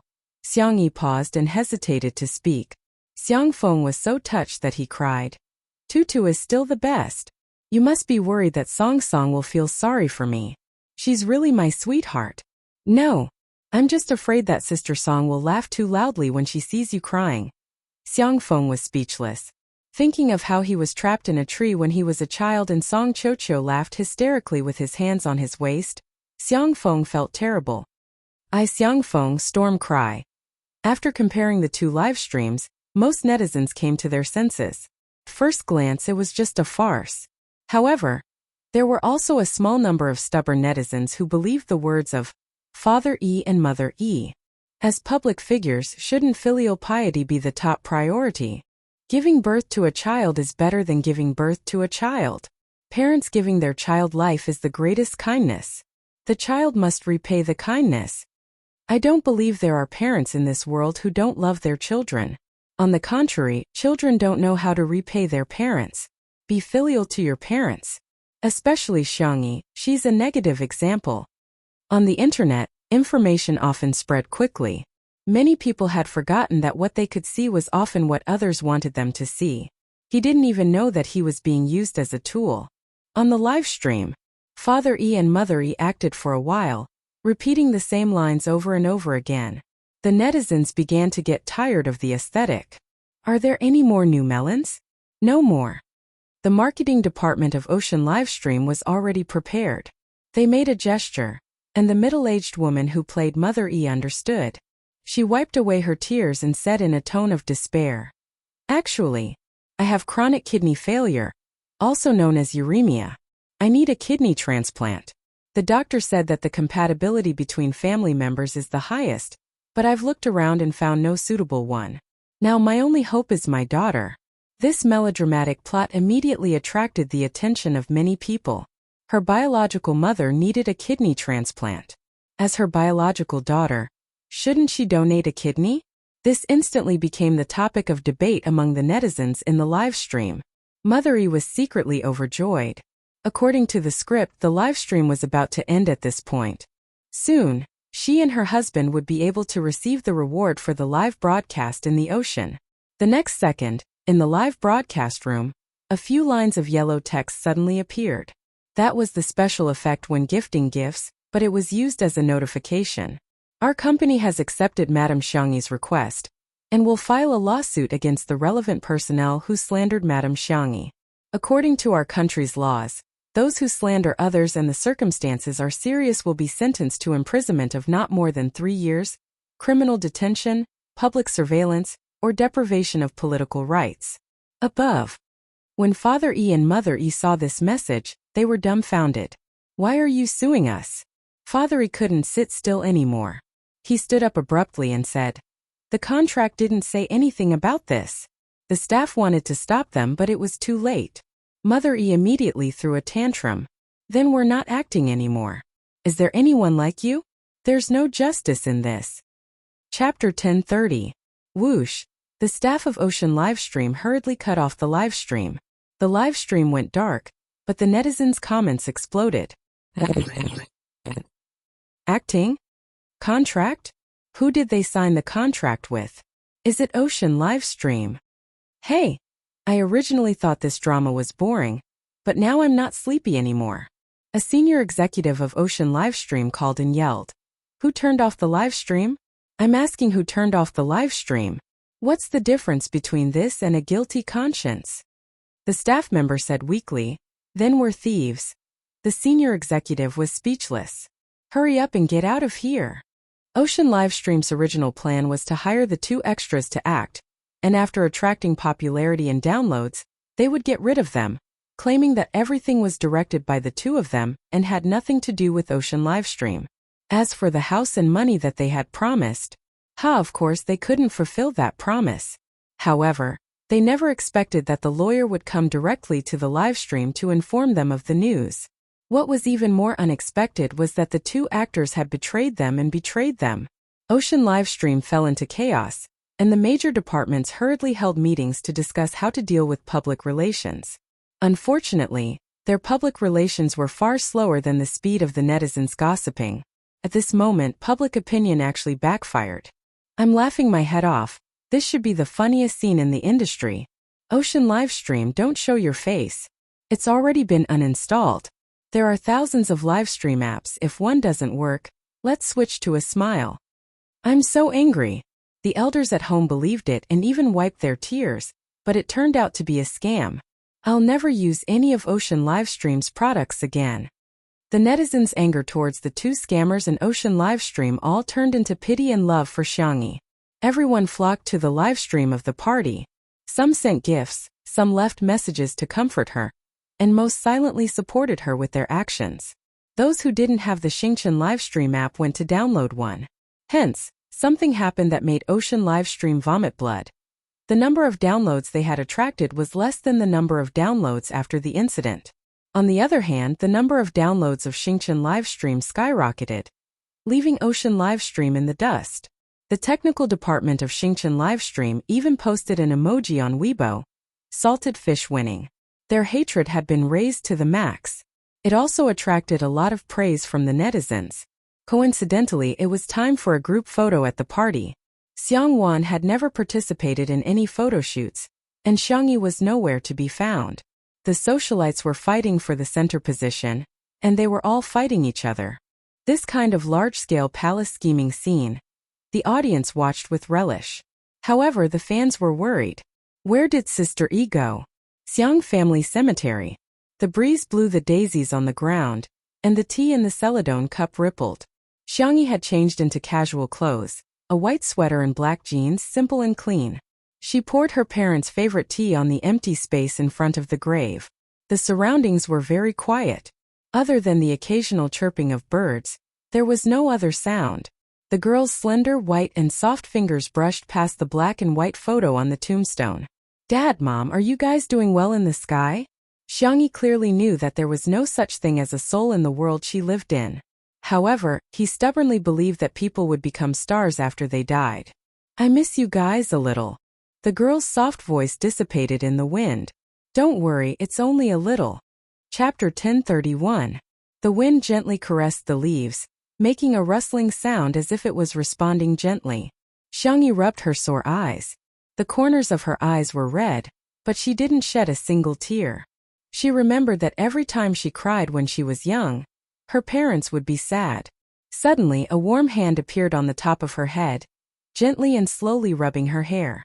Xiangyi looked up and met her second brother Xiang Li's gaze. Brother. Yes, I'm here. Xiang Li bent his knees and squatted down, keeping his distance from Xiangyi. His amber eyes were reflected behind his thin glasses. Do you want to cry? Those eyes were usually filled with data and formulas, but now there was only a gentle glow. When her brother came, Xiangyi felt her nose sting even more, but she still shook her head. Although I really want to, I can stop crying. Xiang Li was speechless for a moment. After a moment, he sighed helplessly. Our Tutu is a sensible child. But Mom and Dad will probably support Tutu's occasional willfulness. For example, you can be like Auntie, rolling your eyes when you meet someone you don't like. You can also be like little uncle, crying when you want to and laughing when you want to. Xiangyi. Oh. The little girl blinked, her eyes filled with tears. Xiang Li thought for a moment and simply sat down beside her. He pointed at himself. Who am I? Xiangyi. You're my brother. Then who are you? I'm your sister. Not entirely. Xiang Li corrected her. You're my sister, Mom and Dad's daughter, but you're also Xiangyi. Mom, Dad, and I all hope that you can live happily and live for your own happiness. Okay. He also poured a cup of hot tea in the open space and whispered. If you want to cry, you can always lean on my shoulder. Xiangyi nodded. Her eyelashes trembled and stained with water. Not far away, a familiar voice suddenly sounded. Sister. Where? Where? Why don't I see you? Heh, are you a blind monk? What kind of look is that? The bickering sounds came from Xiang Yu and Xiang Qi. Looking in the direction of the sound, the two of them were like small tails following behind a tall figure. Sanction. The three of them walked over in the blink of an eye. I knew you guys would be here. Humph, why didn't you bring me along to see your parents? Xiang Qi muttered and squeezed his butt next to Xiangyi. Xiang Yu was displeased. Third brother. Look at how you're squeezing your sister. What do you know? Squeeze for warmth. Then I want to squeeze in too. The four of them huddled together. Then they raised their heads and looked at Xiang Chun in unison. Oh. The great demon king was expressionless. He glanced at his brothers and sisters and complained in a low voice. Childish. In the next second, he also sat down in the only space available. The gloominess and coldness were dispelled and replaced by warmth.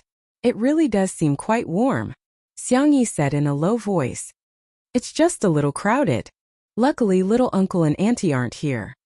Suddenly, Xiang Feng sneakily poked his head out from behind a tree with a smug look on his face. You didn't expect us to be here too, did you?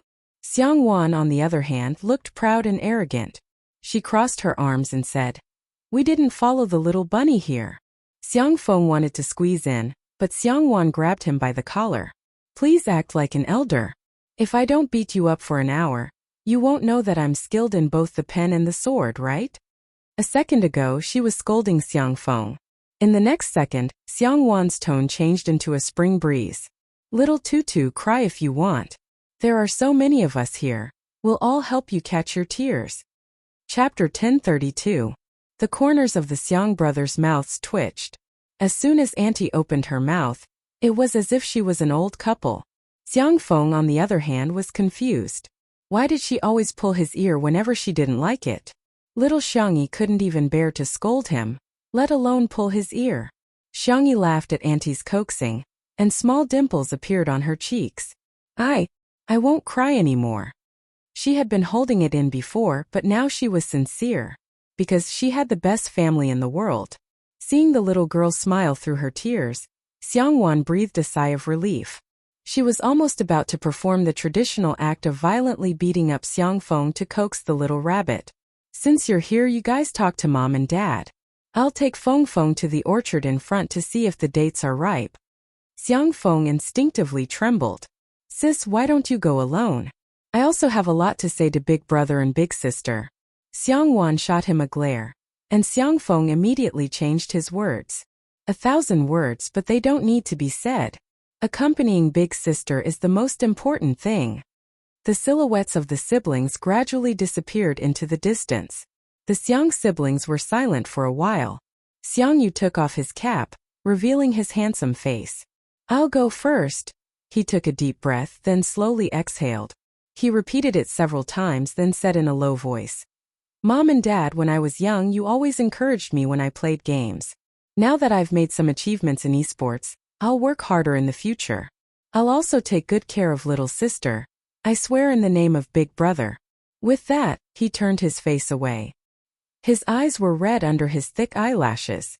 Xiang Qi rubbed his head, messing up Xiang Yu's slightly long hair. The latter gave him a look of disdain. Xiang Qi stared at the photo on the tombstone. Next, it's my turn. When I used to play with the sewing machine and make clothes for little sister's doll, everyone said I was strange, sissy, and not like a man. Only you guys praised me as a genius. Actually, I was secretly happy for a long time. It was you guys who gave me the courage to do what I love. Leave little sister to me. Xiang Qi patted his chest. I'll make her little dresses for the rest of her life. Xiang Li chimed in from the side. Dad, Mom, I'm sorry for making you worry about my health when I was young. You were troubled by my inability to make friends. You were troubled by my studies. Now that I have some achievements in the medical field, I don't have to worry about food and clothing. You don't have to worry about me. I am a firm atheist, but I still believe that you have turned into stars and are still protecting us. Hearing this, Xiangyi felt a lump in her throat. She continued to pull weeds to cover up her loss of control. Songchen's speech was concise and powerful. I will protect my brothers and sisters for the rest of my life. Xiangyi couldn't hold it in any longer. Her tears fell onto the stone floor. Mom, Dad, I've encountered a lot of bad things in the past year. But I also met a very, very good person. I participated in a variety show, made new friends, and was lucky enough to have fans. Moreover, I also met someone I've liked for a long time. I'm glad that he likes me too. His name is Sure Sui. In the future, I will work hard to live a good life. I will also work hard to make Big Brother, Grandpa, Grandma, Little Uncle, and Auntie happy. Mom, Dad, you guys have to be happy in heaven too. I love you guys. The sun was warm, and the wind was gentle. The leaves and grass swayed with the wind, as if responding silently. Everything was very beautiful. Next introduction. The wedding. Chapter 1033. Sweetheart, let's go through the schedule. We'll do a magazine cover shoot with Shuringdi at 10 in the morning. After that, we'll do an interview for about half an hour. After that, we'll record a short video for the New Year event. In the van, Anand chattered on and on, clutching the schedule tightly. His palms were sweaty. The beautiful Xiangyi said helplessly, Anand, why are you more nervous than me? Anand pulled a long face. Boo-hoo, sweetheart, you were too careless in the past. This is the first time you've taken on so many jobs. Besides, Mr. C isn't here today. I'm a little scared to work alone. As a small manager with no work experience, managing a popular artist like Xiangyi was too stressful. Xiangyi asked curiously, where did Mr. C go? Haven't the two of you always been inseparable? Anand replied, I think Auntie is sick. He went back home to visit her. Before he finished speaking, his phone buzzed. It was a message from Si Chuanbai. Have you eaten? I'm already at home. Anan quickly typed. Is Auntie okay? Do you want to bring her to Nanxing? The medical resources here are better. I can help you contact a doctor. Si Chuanbai. It's a lie. Madam Hong is fine. She just tricked me into coming back for a blind date. Anan. Then don't let Auntie down. Go shopping with Auntie and have afternoon tea with her friends. Give her some face if you find someone suitable. Hurry up and meet her. You can't be single forever. There was no reply for a long time. It wasn't until Anan accompanied Xiangyi into the dressing room that he received two strange messages from Mr. C. I didn't want to ask at first, although we've known each other for so long. But it's fine. Do you want me to go? Anan was baffled. Mr. C had always been a very opinionated person.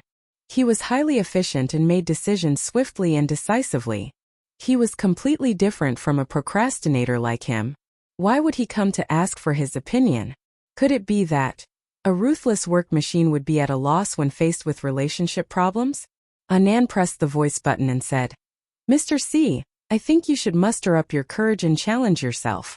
I believe that with your qualifications, as long as your blind date isn't too weird, they will definitely be very satisfied with you. Mr. C, let's go. Oliver, give me. This time Si Chuanbai replied with an ellipsis. Anan stared up and down, left and right for a long time, but he still couldn't figure out the meaning of the punctuation. He was a flunky who had poor reading comprehension since he was young. He was so worried that he scratched his head. There was only one question in his mind. Why was Mr. C like this? Good girl, can you help me take a look at what Mr. C is trying to do? Sure. Xiangyi finished reading their conversation and felt sympathy for Si Chuanbai. What's wrong? Was there some kind of mystery behind it? Or is there a hidden meaning? Xiangyi reminded him tactfully. Well, just take it literally. Anan stared at him again. All of a sudden, the fog in front of him seemed to have cleared up, revealing the moon. Anan was suddenly enlightened and slapped his thigh. I got it. Xiangyi's eyes lit up. She was ready to be a couple on the spot. However, she heard Anan say confidently, like Sherlock Holmes solving a case. That's a hidden sentence. The first part of Mr. C's sentence is you're an idiot. That's too much. Chapter 1034. Xiangyi's cherry lips moved as if she wanted to say something but stopped. Have you ever thought that Mr. C actually has feelings for you? At this moment, someone knocked on the door. Teacher Xiang. I'm today's makeup artist. Is it convenient for you to come in now? It was inappropriate to talk about this topic in front of outsiders. Let's talk about it later. Please come in. The makeup artist pushed the door open and entered with a few assistants behind her. Teacher Xiang, feel free to communicate with me if you need anything. Everything we do is for today's shoot. As the makeup artist applied makeup on Xiangyi, Anan typed a few words angrily. Whatever. He admitted that he wasn't very smart and had let his family down by not being an outstanding doctor and inheriting his family's hospital. After falling out with his parents, he could only be a poor worker. But Mr. C was the person he respected and admired the most. How could he say that he was a fool? Sob, sob, sob. Si Chuanbai, who was thousands of miles away, said with an indifferent expression, If there's nothing else, I won't disturb you. His mother, Madam Hong, felt her scalp go numb. You child, how is going back to your own home a bother? Aren't you treating me like an outsider? I've said it before, I have someone I like. I've also said that no. Madam Hong's voice was shrill. That little hooligan with colorful hair? I won't allow it. I won't allow it. How can you like someone like that? How is he worthy of you? Si Chuanbai interrupted her. He has a name, Mu Nan. I fully understand how you feel, but I hope you can give him the respect he deserves. This was the first time her son, who had always been taciturn and respectful to her, had contradicted her for someone else. Madam Hong froze on the spot. After a long time she asked in a trembling voice, Do you like him that much? Why? Si Chuanbai said, There's no reason for some things. Don't be angry, your blood pressure is going to rise soon. I'll go to the kitchen to boil some water for you. There was a water dispenser at home. How could Madame Hong not understand that he was looking for an excuse to avoid her? The bitterness in her heart gradually increased. Was she wrong? But she was doing it for her son's sake. In the kitchen, Si Chuanbai turned on the kettle and picked up his phone to send a few messages to Annan. When he saw Annan persuading him to go on a blind date, Si Chuanbai's heart felt like it was being cut by a knife. But when he saw the sentence, "Do whatever you want," Si Chuanbai's heart felt like 10,000 fireworks had exploded. This coquettish tone, this hint of jealousy. Si Chuanbai's mind instantly went from, "Does little colored feather like me?" to "Little Kai Mao likes me." Si Chuanbai edited the message and deleted it for a long time. He didn't know what to reply. Wouldn't being together be too bold this time? Would it be too subtle to reply with, "I'll listen to you"? After struggling for a long time, Si Chuanbai decided to consult the person with the most experience in love. He dialed Shi Sui's number. In the dressing room, the makeup artist put on Shi Sui was very light. She only touched up the shape of her eyebrows, applied lip balm, and deepened the contours and lines of her face with powder. The man's expression was lazy and his tone was casual. "You mean Annan confessed to you? Are you sure?" Si Chuanbai said with certainty. "I'm 100% sure. Do you think I should propose to him with a diamond ring or add his name to my property deed first?" Shi Sui said. "I suggest you get a neurologist first. There's no charge for the following words. In addition to the wedding, the ending of the important characters will also be explained. There might also be a post-marriage chapter and a cute baby chapter. It shouldn't be too long. I'll go and sort out the follow-up first. That's all for today. Good night." From the Fat Unwan. Chapter 1035. After hanging up the phone, Shi Sui shook his head helplessly at his manager. His ability to imagine. It was such a pity that he didn't become a screenwriter. Buzz, his phone rang. The man lowered his eyes and saw the words "Little Bunny" on the screen. His peach blossom eyes beamed, making the legs of the makeup artist and several assistants go soft. He pressed the answer button, and Xiang Yi's warm and soft voice came from the Bluetooth headset. "Is your makeup done?" "Soon." Shi Sui chuckled. "Is Annan with you?" "He went outside." "Is Mr. C okay? Are you sad?" Shi Sui pondered for a moment and said, "He probably even thought about how many tables to arrange for the wedding. I think he should be very happy." Xiang Yi was speechless. "What? He's getting married?" Xiang Yi said in disbelief. "What's the difference between him and a scumbag?" Now, Shi Sui was the one with a question mark above his head. He comforted her in a low voice. "Don't worry, I'll look for you later." Shi Sui was done with his makeup and hair. He had changed into a light beige sweater with blue jeans and a pair of classic white shoes. It was a clean and refreshing outfit. When he appeared in Xiang Yi's dressing room, the staff members kept looking at him. It was a pure biological instinct that made one want to take a few more glances at a beauty. However, Shi Sui's gaze was fixed on Xiang Yi. The girl in front of the mirror was wearing a princess dress with puffy sleeves. Her hair was tied into a bun, and there were a few strands of messy curly hair beside her ears. Her pure pomelo red was full of vitality and she looked very girly. Annan called out to everyone. "Shi Sui and Sister E have prepared tea and snacks for everyone. Let's take a break first." The staff members left tactfully. Shi Sui walked to Xiang Yi. The tip of the girl's nose and chin were blushed, adding a touch of pitiful fragility. He suddenly wanted to bully his little bunny. He wanted to bully her until she cried. "Very beautiful," Shi Sui said in a low voice, suppressing an inexplicable impatience. "Xiang Yi, you're pretty too." Shi Sui chuckled. "Tutu, why do I feel that you're being perfunctory?" All right, let's get down to business first." Xiang Yi hurriedly checked the information with him and realized that both Si Chuanbai and Annan had made a mistake. "Why don't I talk to Annan?" Xiang Yi suggested. "Hint? If I were to hint at it, the effect might not be that good. It's better to let the two of them talk about it face to face." "That's true. Then we should let nature take its course? After all, Mr. C is so powerful." Yes. Both of them had confidence in Si Chuanbai. As a top manager, it shouldn't be a problem for him to confess, right? The filming officially began. The style of the first set is romantic and sweet. We need Teacher Sure and Teacher Xiang to act out the feelings of a passionate couple. Oh no, we'll just follow the way the two of you usually get along with each other. Just do it as you're comfortable. After the photographer stated his requirements, he was initially worried that the two of them wouldn't be able to achieve the feeling he wanted. Unexpectedly, in the next half an hour, he vividly experienced what it meant to show off their affection. Head touching, lifting, strawberry kissing, pressing down on the sofa and looking at each other. The photographer almost had tears in his eyes as he finished taking this set of photos. Shui and Xiangyi went to change into their clothes for the next day. The new assistant asked foolishly, "How does it feel to be an untimely couple?"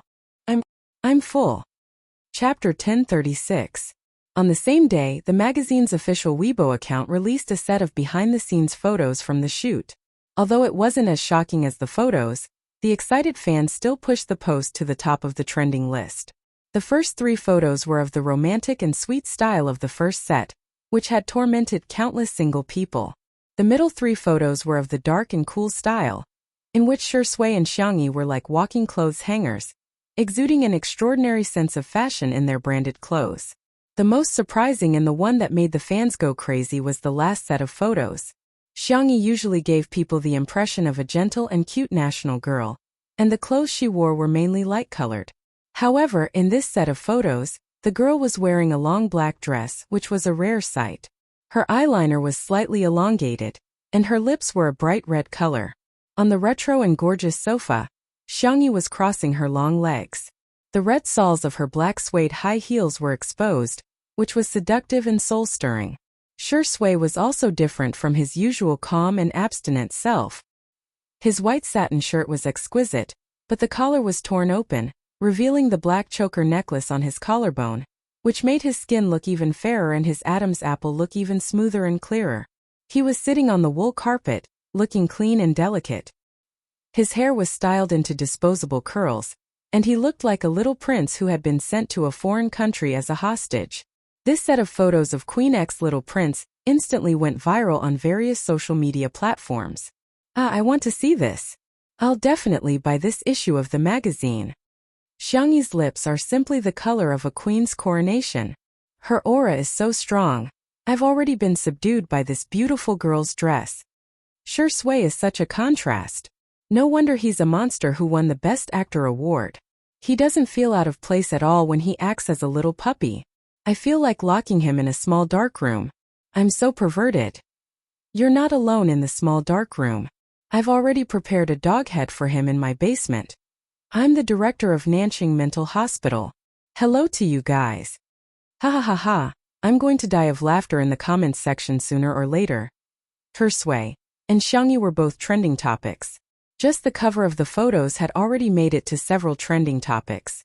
However, the two of them didn't make it to the top of the trending topics this time, as the top spot was occupied by little Uncle Xiang Feng. #Xiang Feng official announcement. The netizens saw a few words. After clicking it, they saw a Weibo post that Xiang Feng's Xiang Feng. The accompanying picture was a bright red marriage certificate cover. It was very festive. Thanks to Xiaopo's strong influence, Xiang Feng's current popularity was no less than a second-tier celebrity. Plus, he's of stars of SUVs. The whole internet was gossiping. Who is little Ant? After the interview and video of the interview of the little of the photos is of the little GPS location. Xiang S of the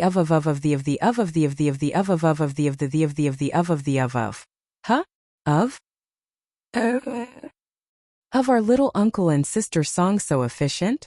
Shui, who was beside her, glanced at it and raised her eyebrows. Should we call her little Ant then? In the villa under Xiang Feng's name. In the living room, Song Qiuqiu was holding a cup of hot tea as he looked at Xiang Feng, who was humming a song in the kitchen while cooking. We the people are so happy tonight, huh? We the people are so happy tonight, huh? Although they did register their marriage, weren't they in a fake marriage? Why did it feel like Xiang Feng was happier than if they were really married? Was he a fan of the atmosphere? Chapter 1037. When Song Qiuqiu finished her 6th cup of tea, Xiang Feng finally came out of the kitchen with a few plates of dishes. Or perhaps they could be called dishes. Song, this is the food I made for you. Although it's a little ugly, I tasted it just now. You won't die from eating it. Xiang Feng looked at Song Qiuqiu eagerly. Song Qiuqiu. What kind of dark cuisine was this? She reluctantly picked up a piece with her chopsticks, but the taste that hit the depths of her soul instantly froze her in place. Xiang Feng was elated. Look, I told you you won't die. The next second, Song Qiuqiu ran to the bathroom and vomited. Song. After a long time, Song Qiuqiu finally recovered and lay weakly on the sofa. Xiang Feng anxiously guarded her. I'm sorry, I saw that little Xiangyi's cooking was quite simple, so I wanted to make you a meal myself. It's okay. Song Qiuqiu was so weak that she almost died from that mouthful of food. Let's discuss something. Don't come into the kitchen in the future, okay? That won't do. Song Qiuqiu. I believe that as long as I practice diligently one day, I'll be able to make delicious food.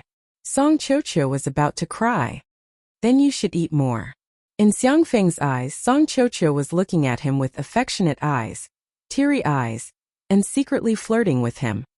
He felt like a deer in his heart had a concussion as he said affectionately, I understand your intentions, I understand all of them. Song Qiuqiu. What the hell do you know? She took a deep breath and tried to sit up so that the conversation between the two of them could be more formal. Xiang Feng, we're in a fake marriage. I know. I've signed the premarital property notarization, the fake marriage contract, the 100 clauses of the cohabitation contract, and the divorce contract after 2 years. I've signed all of them. Quick, think if there's anything I missed. Song Qiuqiu hesitated for a moment and asked, why aren't you angry about signing these? The two of them were childhood sweethearts. Outsiders had only seen her beautiful, sweet, and decent appearance. Only Xiang Feng had seen her when her teeth were falling out, when she hadn't washed her hair for 3 days, and when she had been constipated for so long that she had blocked the toilet bowl. She suggested a fake marriage because she had no other choice. She hadn't expected Xiang Feng to agree so readily. She was paranoid, so she made Xiang Feng sign a lot of documents. If it were another man, he would probably be angry, right? But Xiang Feng always granted her every request, without a word of complaint. Xiang Feng scratched his head. What's there to be angry about? You don't feel safe, so as a man I should give it to you. To protect my own interests, I think this is what I should do. What's more, you're nothing. I'm already used to being bullied by my elder sister and my eldest, second, third, and youngest nephews. Song Qiuqiu was so touched that she held back her tears. Then you don't have to deliberately put on an act and act so happily. You even posted something on Weibo. When we get divorced in the future, you'll have to delete it. I didn't put on an act. I posted it on Weibo because I wanted to. Xiang Feng chuckled. When I think about how I'll be able to see you every day for 2 years, I'm especially happy. I'm with the person I like. Even if it's a fake marriage, I'm really happy. Song Qiuqiu was dumbfounded. You like me? Xiang Feng was also dumbfounded. You don't know. At the same time, a large number of anti-fans appeared under Shi Sui's Weibo. Chapter 1038. Shi Sui, Uncle Xiang is already married. What about you? Shi Sui, Brother Tinia's neighbor's mother-in-law's nephew's cousin, is already married. What about you? Shi Sui, are you impotent? Shi Sui, you're impotent. After clicking on the accounts of those anti-fans, they would discover an interesting phenomenon. They were all fans of Shi Sui's sister, who was also Shi Sui's fan.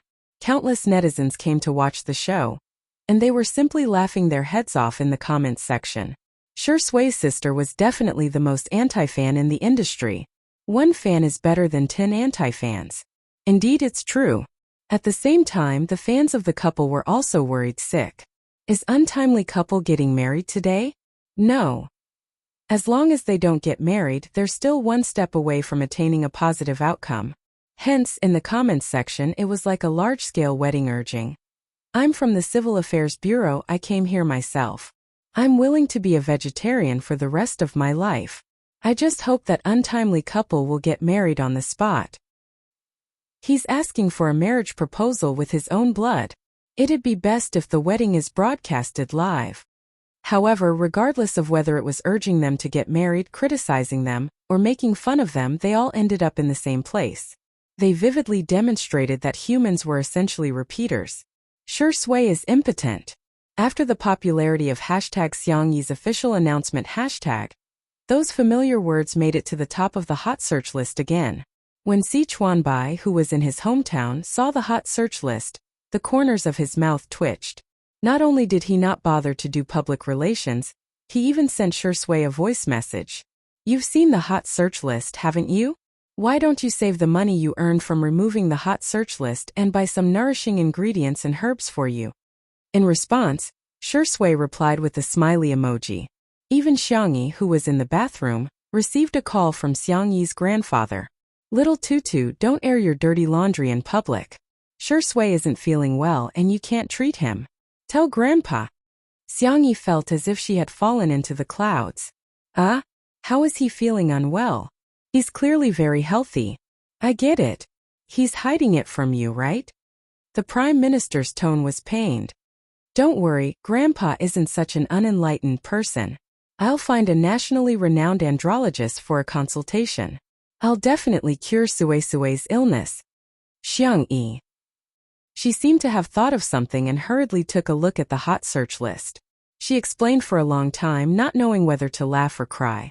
Only then did Xiangyi reluctantly believe that Sure Sui's impotence was just a joke made by netizens. After hanging up the phone, Xiangyi was about to change her clothes when a pair of large hands wrapped around her slender waist. The man rubbed his chin against her shoulder. What happened? Xiangyi's ears turned red. I want to take a shower. I know. These words made Xiangyi's face burn. She changed the topic. Well, Grandpa called me. The young girl roughly summarized the matter of Xiangyin's misunderstanding and asked, Isn't it funny? After all, Grandpa doesn't surf the internet often.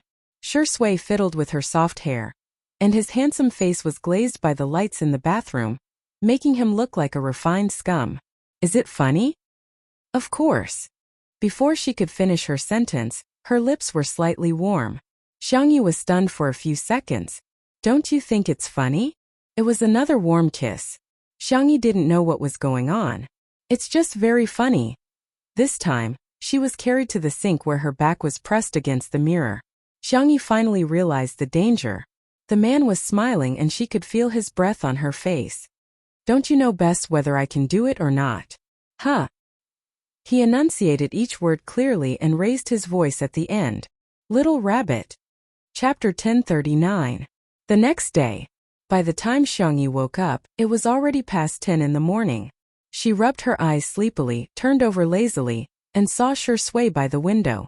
The man was flipping through a stack of scripts, and there was a cup of hot coffee beside his hand, which was still steaming.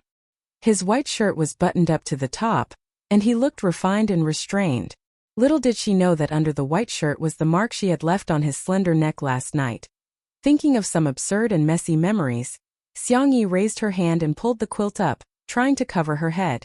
Sure Sui's deep and magnetic voice sounded in the bedroom. Tutu, you're awake? Do you want to eat breakfast? Xiangyi instinctively said, I'm not awake. Xiangyi covered her face with the blanket in embarrassment. What kind of behavior was this? It was too embarrassing. The room was silent for a few seconds. The man walked to the bed and tucked her in. He smiled and said, Then sleep for a while more, okay, baby? After a while, the girl's muffled voice came from under the blanket. Don't call me baby. Then what do you like me to call you? Were you satisfied with the way I called you last night? Xiangyi recalled his hoarse voice last night, his soft moans mixed with desire. His whole body was like a piece of fried glutinous rice that was charred on the outside and tender on the inside, making sizzling sounds. I'm asleep. The behavior of deceiving oneself x2. Sure Sui pulled the blanket down a little so that the little bunny could breathe smoothly. He kissed the girl's delicate eyebrows gently. Go to sleep, baby. We'll set off when you wake up.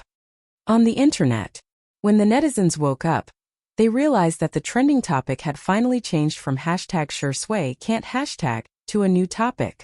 Hashtag honeymoon variety show. Hashtag oh wow, which artiste in the industry is going on a honeymoon? Everyone clicked on it. Ali Jinyuv. After several months of preparation, the newly planned travel episode of Two Under One Roof is about to start recording. This time it will be in the form of a short love documentary. The guests will still be Sure Sui Xiangyi, Beep beep beep, we're setting off now. Rabbit plane, what the hell? Did Xiangyi and Shui finally have a new variety show? In the comments section, the fans were already crying tears of joy. Official dog abuse is the deadliest. Sisters. Rounding it off, this is the honeymoon variety show. We must support the honeymoon trip of the two newlyweds. Son, tell me which website you posted the video on. I'm going to become a member. Director Lee is best at beautiful and sweet styles. Director youthful heart plus top popularity plus stunning beauty. This is simply the strongest idol drama team in the country. How can I deserve this? Whoa. Half a month later, the first episode of the travel episode of Two Under One Roof was released on Xingchen Video. Before the broadcast, some netizens were pessimistic, saying that Li Jianyu, Shui, and Xiangyi were too eager to make use of Two Under One Roof to make money and were treating their fans like sheep. However, the day the video was released, it gave everyone a slap in the face. This time, there was no need to become a member of the variety show. It was free to stream. The entire internet was in an uproar. The netizens who were pessimistic were dumbfounded. What's going on? Is this a charity? However, after clicking on the video, everyone realized that it was indeed a short documentary. Each episode was only about half an hour long, which was much shorter than the duration of a typical variety show. Hence, something that made countless variety show directors in the industry jealous happened. A large number of netizens protested. Please become a member. Please increase the duration. Chapter 1040. There were also many people who directly went to the online customer service of Xingchen Video and asked frowny face, why don't I need a membership for the travel series? Hurry up and arrange it. I want to get an annual membership first. Customer service. Hello dear. We've learned that each episode of the short documentary this time is rather short, so we've decided to stream it for free. Netizens. Dear, do you think I'm short of money for membership? Please hurry up and upload the exclusive premium long version of the video. Customer service. Customer service. Okay dear. Your request has been recorded. I'll give you feedback in a timely manner. Please give me a star for my service. At first, there were still some people who wondered if it was some sort of publicity stunt. For example, membership was not required for the first episode, but for the second episode, membership was required. For the third episode, advanced streaming was required, and for the fourth episode, membership was required plus advanced streaming plus a single episode fee. But soon, everyone's attention was drawn back to the content of the short documentary. Although the duration was short, the quality was online and the images were in high definition, comparable to professional documentaries. In the first episode, Xiangyi and Shui went to F-City, the fashion capital. There were two main storylines used in the filming. One was that the two of them went to visit a tourist attraction while the other was 3 meals a day. When Xiangyi began to cook her first Western meal, the real-time pop-up comments were all astonished. Wow, Sistery knows how to cook Western food.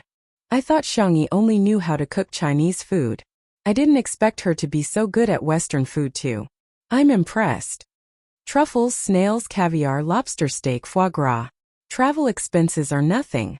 This is a real budget explosion. In the video, Xiangyi was wearing the cute little apron that Xiangqi had sewn for her. Every dish she cooked was smooth and pleasing to the eye. Western food had extremely high requirements for the chef's sense of sight, smell, taste, touch, and sympathetic nerves, and Xiangyi happened to be a genius in this aspect. Under the high-definition camera, the ingredients were extremely tempting regardless of whether they were fried or stewed. The final product was juicy and full of flavor, paired with exquisite desserts and suitable grape wine. Just looking at it was a pleasure. Xiangyi's explanation of how to do it was added later. The editor used double speed and added a long string of flowery words. Welcome to you definitely won't know how to cook it after watching it. Even if you know how to cook it, you don't have the ingredients. Even if you have the ingredients, it doesn't necessarily look good. If it doesn't look good, it will become a dark cuisine. This program is provided by What Are We Doing Then? I am the host Jean and my partner Yi and special guest and Yi and our good friends Can and Shui. Thank you to I Don't Know What Can You Do for their strong support of this program. Remember our slogan. I'm handicapped, I'm proud, I'm saving materials for the country. This segment instantly became the highlight of the variety show, poking at the laughing points of countless netizens, and was made into a short video that was widely circulated. Many years later, it was still a textbook existence for variety shows. This is a story for later, so let's not talk about it for now. In addition to Xiangyi's Western food that amazed everyone, the two of them also had a series of similar designs that went viral.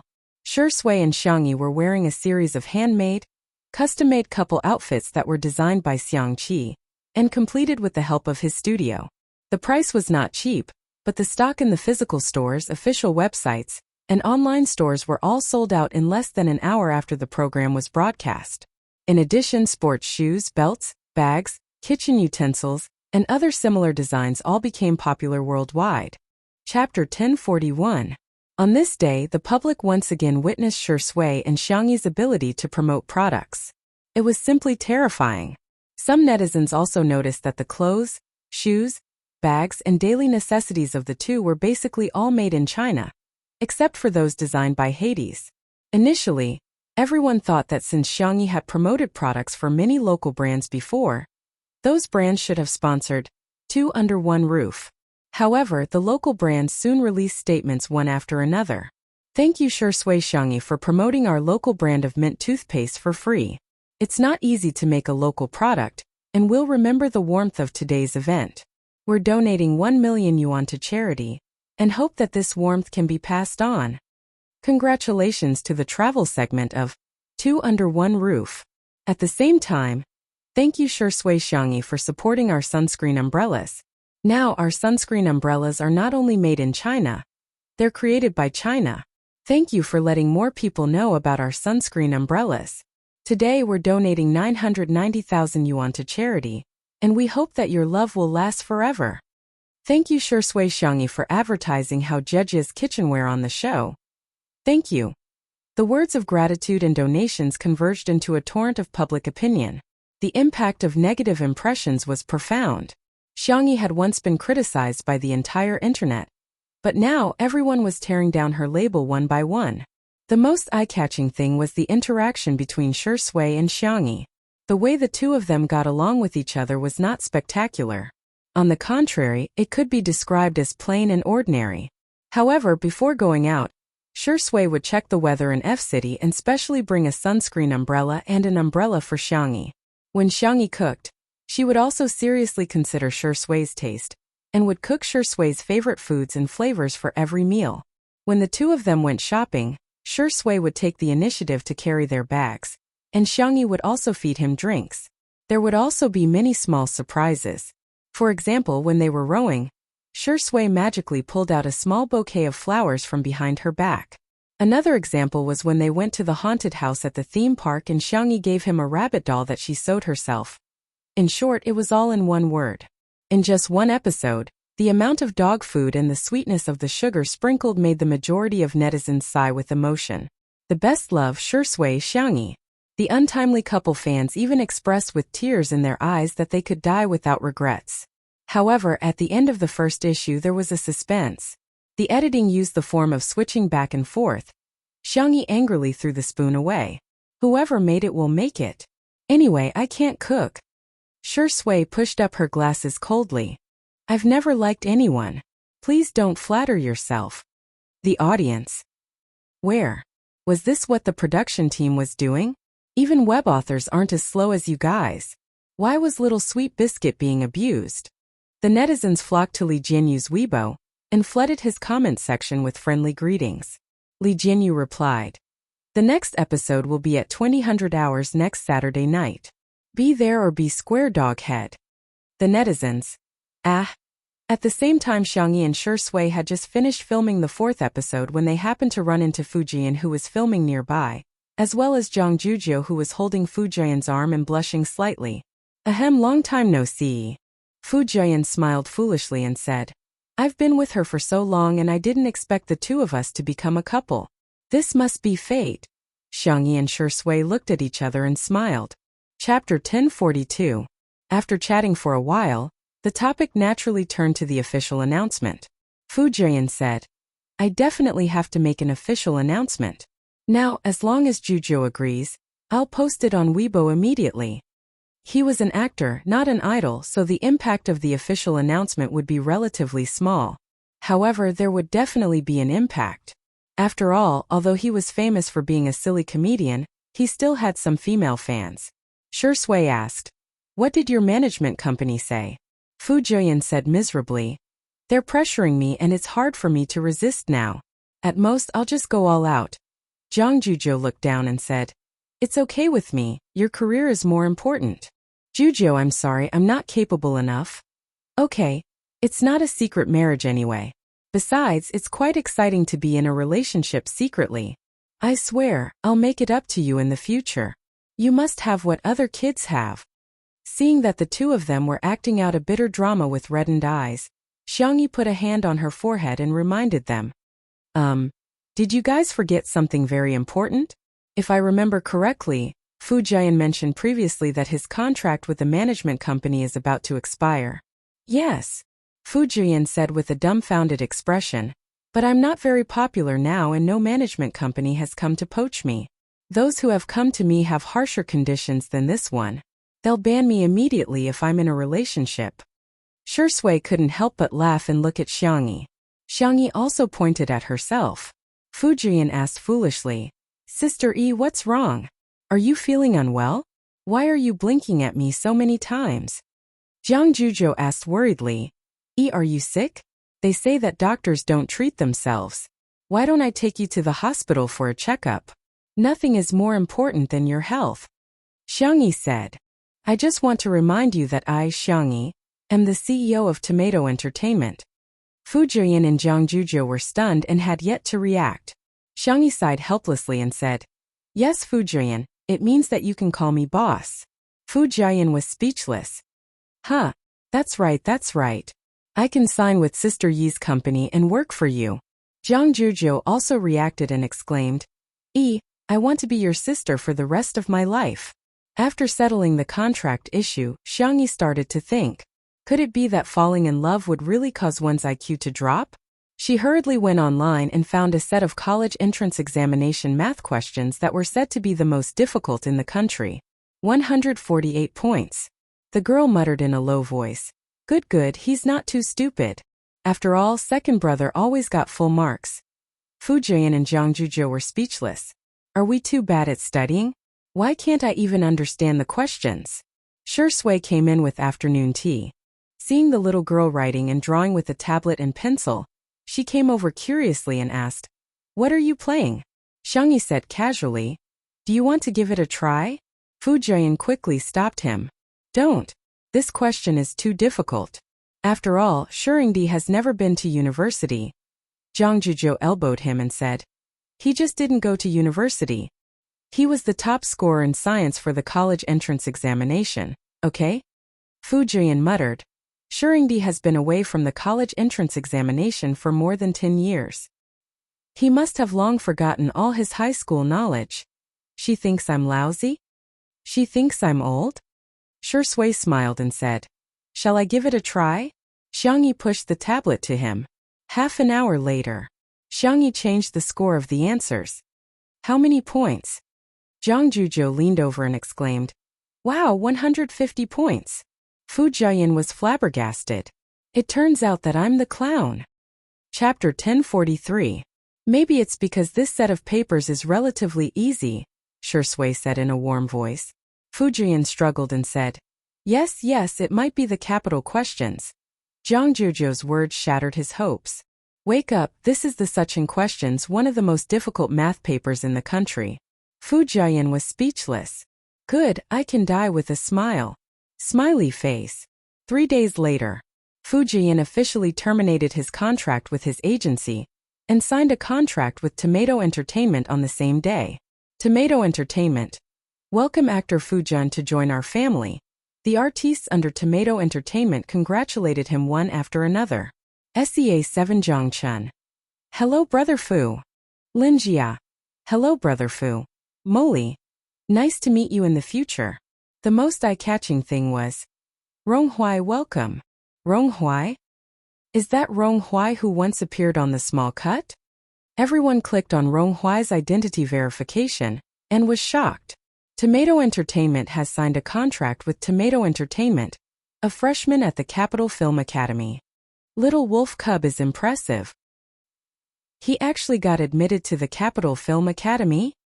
The netizens who had seen the small cut still remembered the promise between Rong-hwi and Xiangyi. After Rong-hwi was admitted to the Capitol Film Academy, Xiangyi signed him to Tomato Entertainment. All of a sudden, it made people sigh with emotion. Sob, sob, sob, this is so inspirational. Rong-hwi really did it. Sister E has also signed him according to the agreement. I can't take it anymore, the after effects of the small cut are too great. I still feel like crying when I think about it.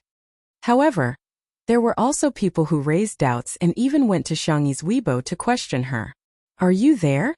The college entrance examination hasn't started yet. And Rong-hwi is already a freshman? What a joke. It's understandable that you want to make money by signing artistes, but it's disgusting to fake it like you. I'm also an art student who applied for the Capitol Film Academy this year. I can clearly tell everyone that the enrollment process hasn't started yet. How can Rong-hwi be admitted? Xiangyi, I had a good impression of you at first, but you indulged your artistes in lying and even falsified certification information to mislead your fans. If you can't be a bad boss, don't be a dog in the manger. Xiangyi, who was overseas, didn't see these comments because of the time difference. However, Rong-hwi could not hold it in any longer. He was young, frivolous, and hot-blooded. He directly posted on Weibo to criticize the netizens. Rong-hwi v. You can scold me but don't scold my sister, okay? His words instantly made Rong-hwi the target of public criticism. A ready-made target attracted a lot of firepower. By the time Xiangyi woke up and found out about this, the number of comments on Rong-hwi's Weibo had already exceeded 100,000. After learning the whole story, Xiangyi sighed softly. It was something that could be explained in one sentence, but Rong-hwi was stubborn and did not explain himself. Instead, he exchanged dozens of rounds with the haters. Of course, the young man's trash-talking skills were quite high. Netizens who were watching the show joked that his words were at the level of Smog's. Your parents have gone to heaven. You don't have a mother, do you? Greetings are meant for people. Are you worthy? Be good, little kid. Return the phone to your family. Netizens made an emoticon pack and spread it widely. The last comment was made 2 minutes ago. Xiangyi sent him a WeChat message. The next second, the following notification appeared on Weibo. Rong-hwi v deleted a Weibo post. Rong-hwi v deleted a. The netizens were dumbfounded. Are the staff members in charge of his Weibo account? The haters mocked. Is the grandson scared? In the next second, Rong-hwi v. Xiangyi's sister, they're fierce to me. The haters were dumbfounded. Chapter 1044. The netizens were about to die of laughter. What kind of little wolf dog turned into a cute little puppy in an instant? However, they felt like they had finally found someone to back them up. Xiangyi left an ellipsis and Rong-hwi immediately replied, frowny face sister. I know I was wrong. I shouldn't have argued. Even if others scold me, I shouldn't have retorted. Also, I'm not angry because they scolded me. I'm angry because they scolded you. They scolded you so harshly. The netizens, huh? This familiar fragrance. They felt that as long as they had interacted with Sure Sui, they would more or less melt into her. What should I do? I've been poked by the wolf cub's younger brother. He's complaining so aggrievedly. He's so adorable. Let's be honest. Although it's nice to have a close sibling relationship, they can't just blindly defend each other. Rong-hwi was the one who cheated in the first place. Warning. Don't forget that Sister E is a magical girl with a 100% chance of slapping others in the face. Her words came true. A few minutes later, Xiangyi updated her Weibo and explained the origin of Rong-hwi's Weibo account. Xiangyi. As far as I know, Capital City Film Academy has a small number of special admission slots in addition to the nationwide enrollment every year. The requirements are extremely high, and one has to go through layers of selection and interviews before being admitted in advance. The young girl's words were concise and comprehensive, but they hit the nail on the head and instantly resolved the debate among the netizens. At first, some people didn't believe it, but soon, some netizens found out about Capital City Film Academy's early admission criteria. Be it appearance, physique, specialty, professional standards, etc., It was even stricter than the unified enrollment. In other words, it was just like the selection for the gifted junior class, where outstanding students were selected in advance. It sounded unfair, but how many people could reach such a stringent standard? The fact that Rong Hui could be admitted in advance was enough to prove his excellence. Later on, Capital City Film Academy's official Weibo account also came out to respond and released the list of the early admissions this year. There were only a few people in total. There were genius directors, dubbers, and 2 actors with top-notch looks and acting skills. Everyone's qualifications were beyond doubt. At this point, no one doubted that Rong Hui was lying. Some netizens even spontaneously apologized to him. Rong Hui didn't care about the slander or praise from the outside world. He only cared about his elder sister. He stared at the phone screen, afraid that he would receive a message from Xiangyi, but he was even more afraid that he would not receive a message from Xiangyi. Ding ding ding. A video call invitation appeared. He held his breath, his fingers trembling slightly, and pressed the accept button. A young girl wearing a floral dress and a straw hat appeared on the screen. Xiangyi waved at him and teased. Rong Hui, you've become famous overnight, haven't you? Rong Hui was obviously a little nervous, and his entire body was stiff. Even when he spoke, he sounded like a robot. I'm sorry, I've caused you trouble. I understand your feelings. If someone scolded my friend, I would also be angry, but... Xiangyi changed the topic and advised. It's best not to be so impulsive in the future. You have to believe that adults can solve many problems, okay? Rong Hui pursed his thin lips and looked down without looking up. He really wanted to say, I don't think of you as a friend, I think of you as... Who are you talking to? Rong Hui? A moment later, half of Shi Sui's face appeared on the screen and she nodded slightly at him. He hugged Xiangyi's slender waist. It was a possessive action. Chapter 1045. Rong Hui looked up and stared at the screen for a few seconds before lowering his head again. No one could see the light in his eyes dimming bit by bit. Actually, the distance between them had always been very far. It was just his wishful thinking that as long as he worked hard he could get closer. Even if it was just a little bit. Unfortunately, it was all in vain. He hated that he was only 17 years old and hated that he met Xiangyi too late. Rong Hui, I heard that you're going for special training soon? You have to work hard and control your temper. Also, there should be a lot of scripts for you in the near future. I think you should focus on your studies. You can take on some dramas that don't have many scenes but have a good cast to hone your skills. The girl's voice was soft, and she was really like a gentle and considerate sister as she instructed Rong Hui in detail. Rong Hui did not speak for a long time and only said one word in a low and muffled voice. Okay. As long as it was what she wanted him to be, he would grow up. Xiangyi seemed to have sensed his subtle thoughts and whispered a few words to Shi Sui. The man seemed to be dissatisfied and narrowed his eyes slightly. His gaze was deep and dangerous as he sized up Rong Hui on the screen. It was unknown what Xiangyi said to him, but Shi Sui left. Before leaving, he even kissed Xiangyi's smooth and fair forehead. It was as if he was declaring his sovereignty. Xiangyi helplessly chided, childish.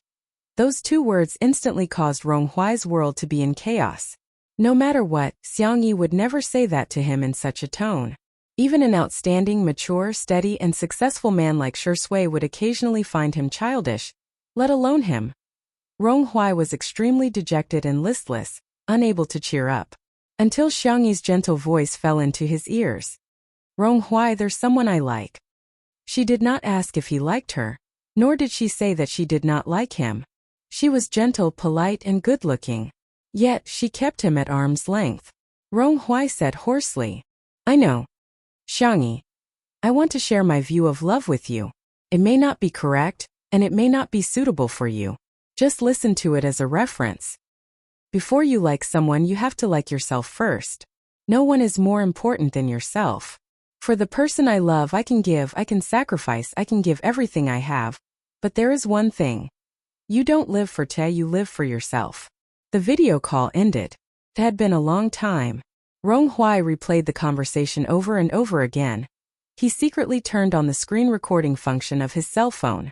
Like a traveler in the desert, he would greedily drink even a drop of water when he saw it. Every sentence was the most gentle but also the most cruel. God knows how many times it was played on a loop. Rong Hui pressed the pause button. *C. Don't flatter yourself, I don't like you. A moment later, his eyelashes trembled non-stop. His voice was hoarse and he sounded like he was about to cry. I don't like you that much. The young man fidgeted with his hair and punched the sandbag. The heavy sandbag was knocked away and bounced back. He punched the sandbag again and again. Not only was he venting, but he was also suppressing himself. After he was exhausted, the young man half knelt on the ground, breathing heavily. Patter. There were water stains on the floor. I like you. But that's all I like. He seemed to have convinced himself. I can do it, right? In the empty room, no one answered. It was as if the young man's worries had finally been buried. Chapter 1046. At the beach, Xiangyi pressed down on the brim of her straw hat and found Shui. The man was building. An excavator? Was it a man's nature to play with sand and excavators? Xiangyi praised. Wow, so cute. Shui looked up, his peach blossom eyes smiling gently behind his glasses. Do you want to play? Yes. Then Xiangyi watched as Shui pushed the excavator over. Xiangyi was speechless. The man looked at her with a faint smile and did not say a word. But there were 4 words written on his handsome face. I'm not letting you play. Bunny couldn't help but tremble. I'm just teaching him how to love someone properly. Besides, I think I'm overthinking. Maybe he just likes chicks and doesn't like you at all. No, the way he looks at you is the way a boy looks at a girl, Shui said firmly. Xiangyi blinked and hooked her fair arm around Shui's neck. Then what's the way you look at me? At this moment there was a crazy cough from the side. Ahem. Of course it's the way a man looks at a girl. Xiangyi's face burned instantly. She let go of Shui at lightning speed and widened her eyes when she saw the large group of staff around them. Li Jianyu was about to pass out from trying to hold back his laughter. Sister E, I told you last night that we're going to the beach today to record a scene. Xiangyi pretended to be calm. Okay, let's start then. Okay. Everyone get ready and start recording. But the 2 of you have to be careful. Otherwise you won't pass the audition. Even if you pass, I'm afraid the fans won't be able to take it. Xiangyi was expressionless as she sprayed the sunscreen spray. Unfortunately, it couldn't cover the redness from her ears to her neck. Shui reached out his arm. Tutu, I want some too. Xiangyi stared at him. Xiangyi looked away. Epsilon, I'm not going to spray for you. The overseas recording was in full swing, and Xingchen Video released the 2nd and 3rd episodes one after another. In the 2nd episode, Shui and Xiangyi went to the snow mountain in D-City. The girls made sushi, tamakoyaki, and homemade hot pot. They ate at the top of the snow mountain with Shui and enjoyed the scenery, which made the tourists jealous. Netizens also expressed that if they met Shui or Xiangyi during their travels, they would definitely shout, Sister E, don't be ungrateful. Don't force me to kneel down and beg you to give me a bite to eat. In the 3rd episode, Shui and Xiangyi went to the Devil's Valley in Milta. Many elite rock climbers from all over the world gathered here. According to the program team's arrangement, the 2 of them could experience rock climbing once. For the safety of the 2, the production team had carefully prepared seatbelts, descenders, helmets, iron chains, and ropes. Shui tried it first. The man was tall and slender, and his movements were agile. An extreme sport like rock climbing seemed to be a piece of cake for him, and he could climb more than 10 meters in minutes. Li Jianyu asked, Is Sister E wearing her equipment? Huh. Where's Sister E? Someone exclaimed. Sister E isn't wearing any armor. She's climbing with her bare hands. The scene was in chaos. The audience could feel the camera shaking, and their hearts were in their mouths. Fortunately, it didn't take long for the camera to return to normal, and everyone could clearly see Xiangyi climbing. Oh no, is this rock climbing? Why is she climbing so fast with her bare hands? Even the monkeys in Devil's Valley can't climb as fast as her. The girl climbed to the top and stood at the top of the mountain asking in confusion, Why aren't you guys up yet? Chapter 1047. She was wearing a portable camera on her forehead, and from her perspective she looked down at the production crew and the others at the foot of the mountain. Didn't they say that there was a sightseeing elevator nearby? The production crew was speechless. Sorry, we're still waiting in line for the sightseeing elevator. The netizens who had seen this episode laughed wildly as they spammed the bullet screen. Sister E rock climbing, isn't it enough as long as you have hands? No way, no way. Why are you guys taking so long in the elevator? I can't take it anymore. The post-production editing is toxic. Why did they have to split the video into 2 screens and compare Sister E to a monkey? Help, I'm dying of laughter. Why is Sister E more agile than a monkey? Xiangyi scratched her head and looked at Shui again. The production crew just wanted the 2 of them to experience rock climbing, so they chose a location that was mainly for the scenery. The actual height wasn't too high. Xiangyi stood at the top of the mountain with her hands cupped in the shape of a megaphone. She shouted at Shui below. Shui, you're too slow. The man who had just climbed more than 10 meters raised his eyebrows. Shui smiled slightly. Shui began to untie the safety rope. The bullet screen immediately became lively. Woman, you're playing with fire. Warning, high energy ahead. Be careful, it's not a special effect. Is Shui crazy? It's understandable that the Xiang family has ancestral tree climbing skills, but what is Shui doing? How can he climb up without a safety rope and tools? Whoosh! The tools fell, causing the production crew to exclaim in shock. The camera shook again.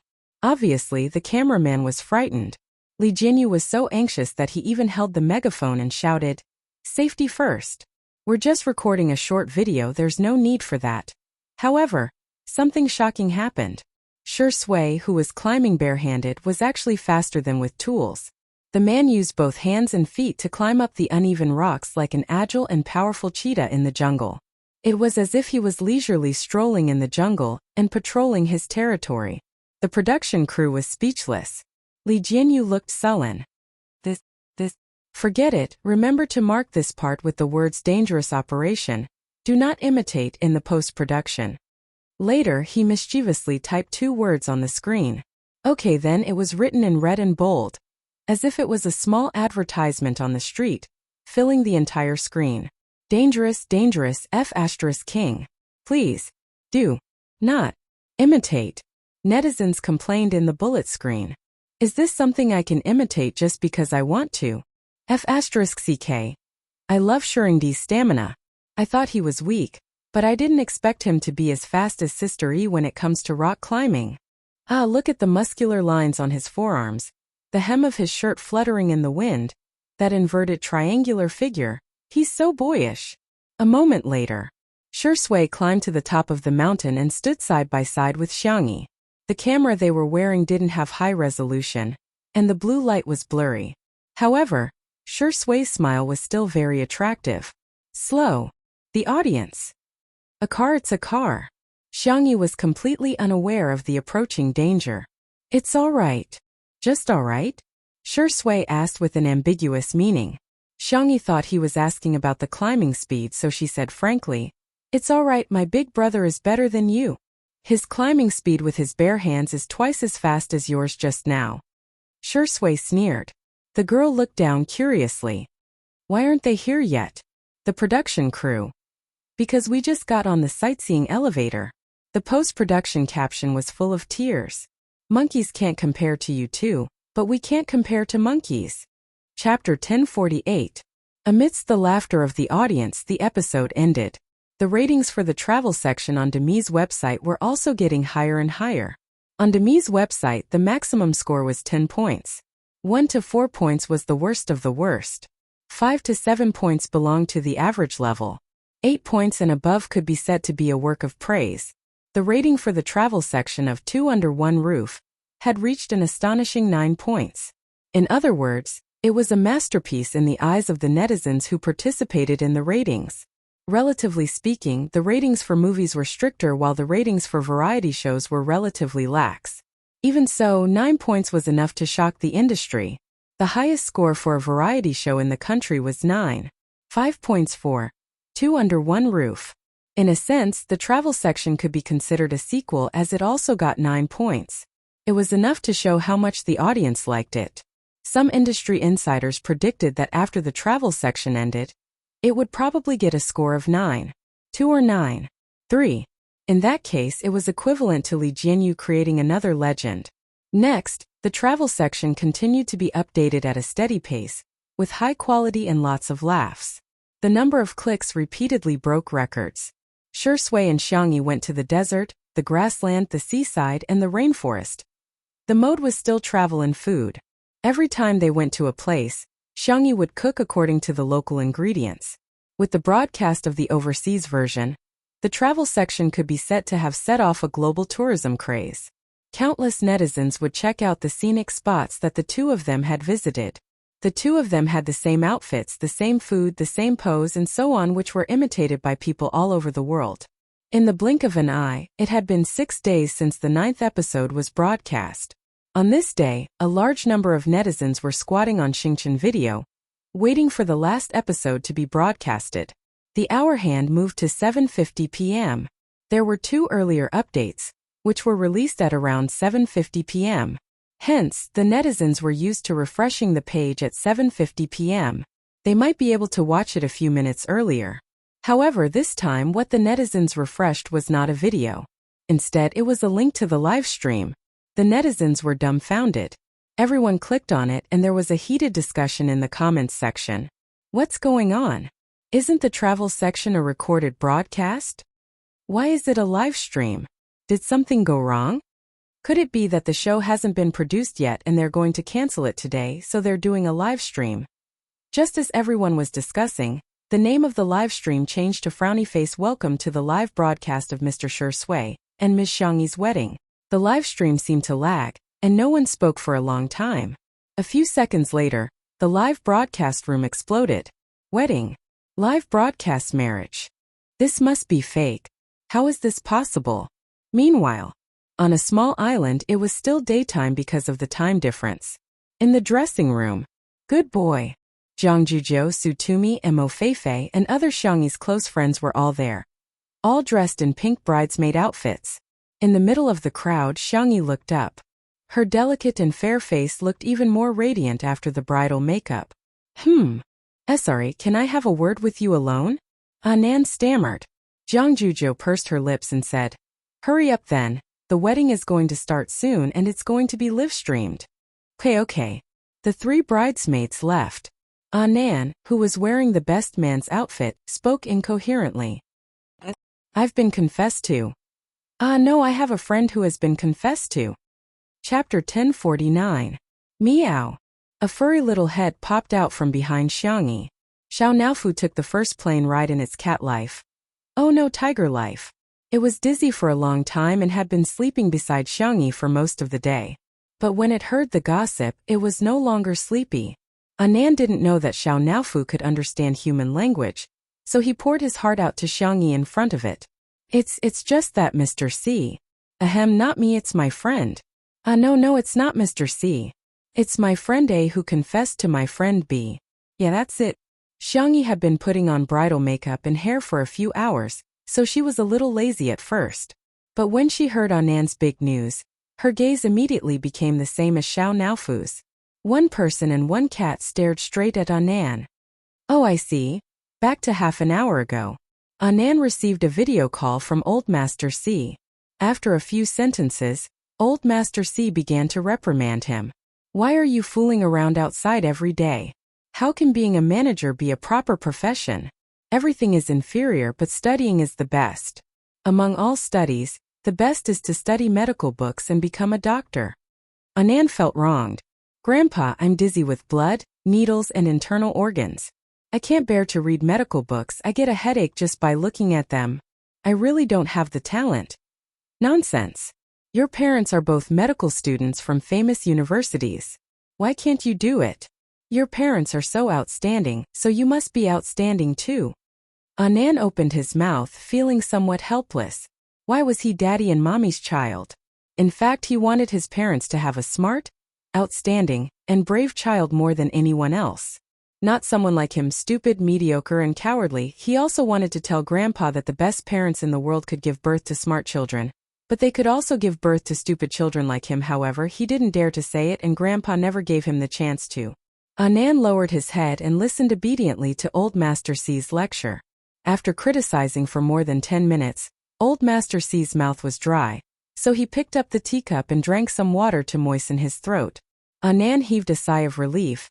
thinking that today's torture was over, but he didn't expect old Master C to start the second round. Look at your hair. They were colorful. Was that the color of a normal person? Also, he's a boy and doesn't look like a man at all. A man must be masculine. Get your ass back here. I'll arrange for you to go to your military medical academy for training. Anand's eyes grew redder and redder, but the more he didn't dare to resist, the angrier the old man became. In the end, he even used personal attacks. If you keep crying, don't come back to this house. Don't acknowledge me as your grandfather. Our Mu family will pretend that there was never a trash like you. At this moment, Anand's phone was taken away. Huh, Mr. C. Si Chuanbai held the phone and said in a neither servile nor overbearing manner, "Hello, Grandpa Mu. I'm Anand's colleague. Please allow me to say a few words for Anand. Maybe he's not the best manager, but he's definitely the warmest. Occasionally, he will be negligent or inadequate, but he has a meticulous and passionate heart. He is a person who truly works hard for his career. I believe that what you said today was all out of anger, but please don't hurt Anand like this again." After a pause, he said, "You don't want him, I want him." Chapter 1050. With that, Si Chuanbai decisively hung up the video call. Anand's eyes widened. How could Mr. C be so calm and decisive? Boo-hoo, he never dared to hang up on his family. Si Chuanbai turned around and their eyes met. Sorry. Both of them spoke at the same time. Si Chuanbai pursed his lips. You go first. I'm sorry to have caused you trouble again. Also, I'm not as good as you say. I know that I can't compare to you in terms of workability, and I can't help my good girl Xiangyi with her resources. It's only because she doesn't despise me that I can make a living. Anand's voice was as soft as a mosquito's. He was obviously feeling inferior. Si Chuanbai frowned. No, you're very good. You're very capable. And you treat your artists with sincerity. You're definitely qualified to be a manager. Later on, Mr. C said a lot more. Anand couldn't remember clearly. He only remembered that he seemed to have cried. He heard a soft sigh above his head, followed by a warm hand caressing his head. Si Chuanbai rubbed the little colorful fur on his head and said in a serious tone, "Since you like me and I like you, why don't we get married?" Anand looked up. Huh. Don't worry. Although I don't have much assets, I only have a few properties in South City and a building. I'll add your name to each property. If you like to work, you can work. If you don't, you can collect rent. I'll take care of all the household chores. As for cooking, I've already signed up for a training class. Now I can make basic home-cooked dishes. Wait. Anand interrupted him, his voice trembling. Are you talking to me? What else? Is there a second person here? Anand held his breath. Anand's vision turned black, and he almost fainted. No, this can't be true. Anand closed his eyes, counted from 1 to 99 and opened his eyes. Si Chuanbai's strict and cold face was still in front of him. Anand slipped away without any hesitation. Si Chuanbai took 2 steps forward and paused. Could it be that he had misunderstood something? This is the story of my friend A and friend B.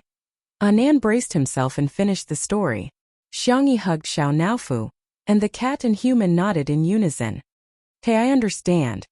So it was Si Chuanbai who confessed to Anand, but Anand was too flustered and didn't respond. Anand mumbled.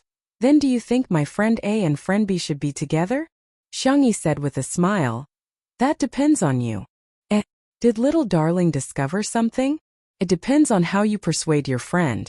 If one truly likes someone, then age, gender, family background, and IQ were not the biggest obstacles. What's important is whether or not the two of them can walk down this path with determination and tolerance. Anand, I don't know about that either. Xiangyi. Then you can tell your friend. If you don't like it, you don't have to force yourself. Communicate with him properly, and we'll still be friends. Anand was in a daze for a long time before he said softly, What if I like her? Unrequited love was the most humble form of love. The person he liked was as unattainable as the moon. Therefore, he had hidden his love for her in the most unknown corner of his heart. But now the moonlight shone in before Xiangyi could speak. Xiao Naofu jumped off her lap and kicked Anand in the face.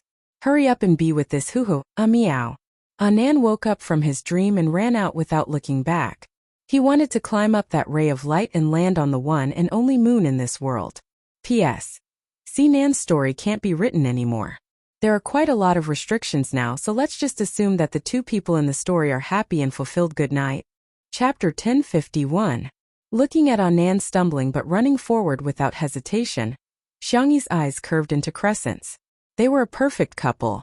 Oh yeah, even Xiao Naofu couldn't help but exclaim, "You're making me anxious." Meow meow. Although it could speak human language, it still couldn't help but instinctively roar like a tiger. Xiangyi rubbed the back of its neck a few times and teased, "Xiao Naofu, have you gained weight again? Why do you feel like you've gotten heavier?" No. Xiao Naofu was extremely guilty.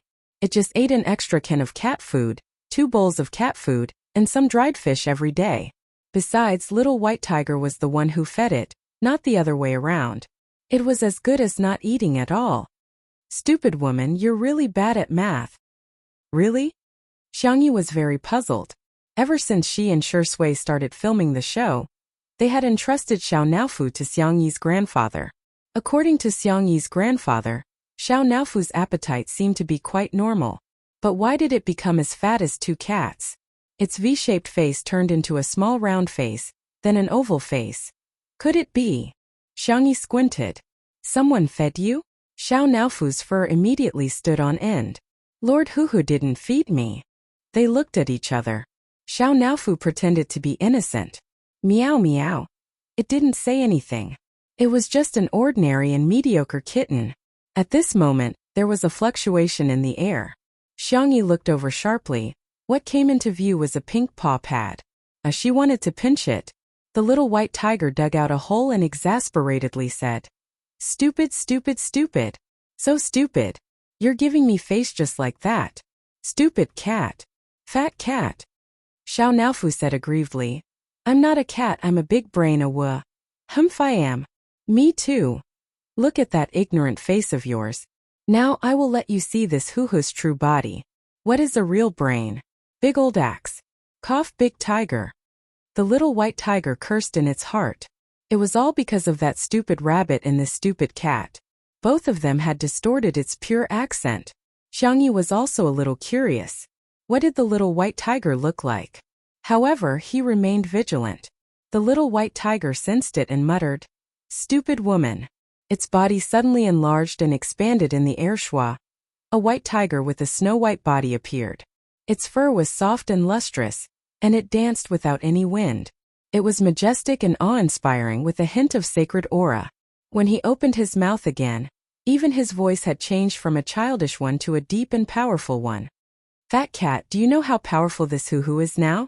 "Wow." Xiao Naofu's pure cat eyes were filled with yearning. "Whoa, this is what I want to be."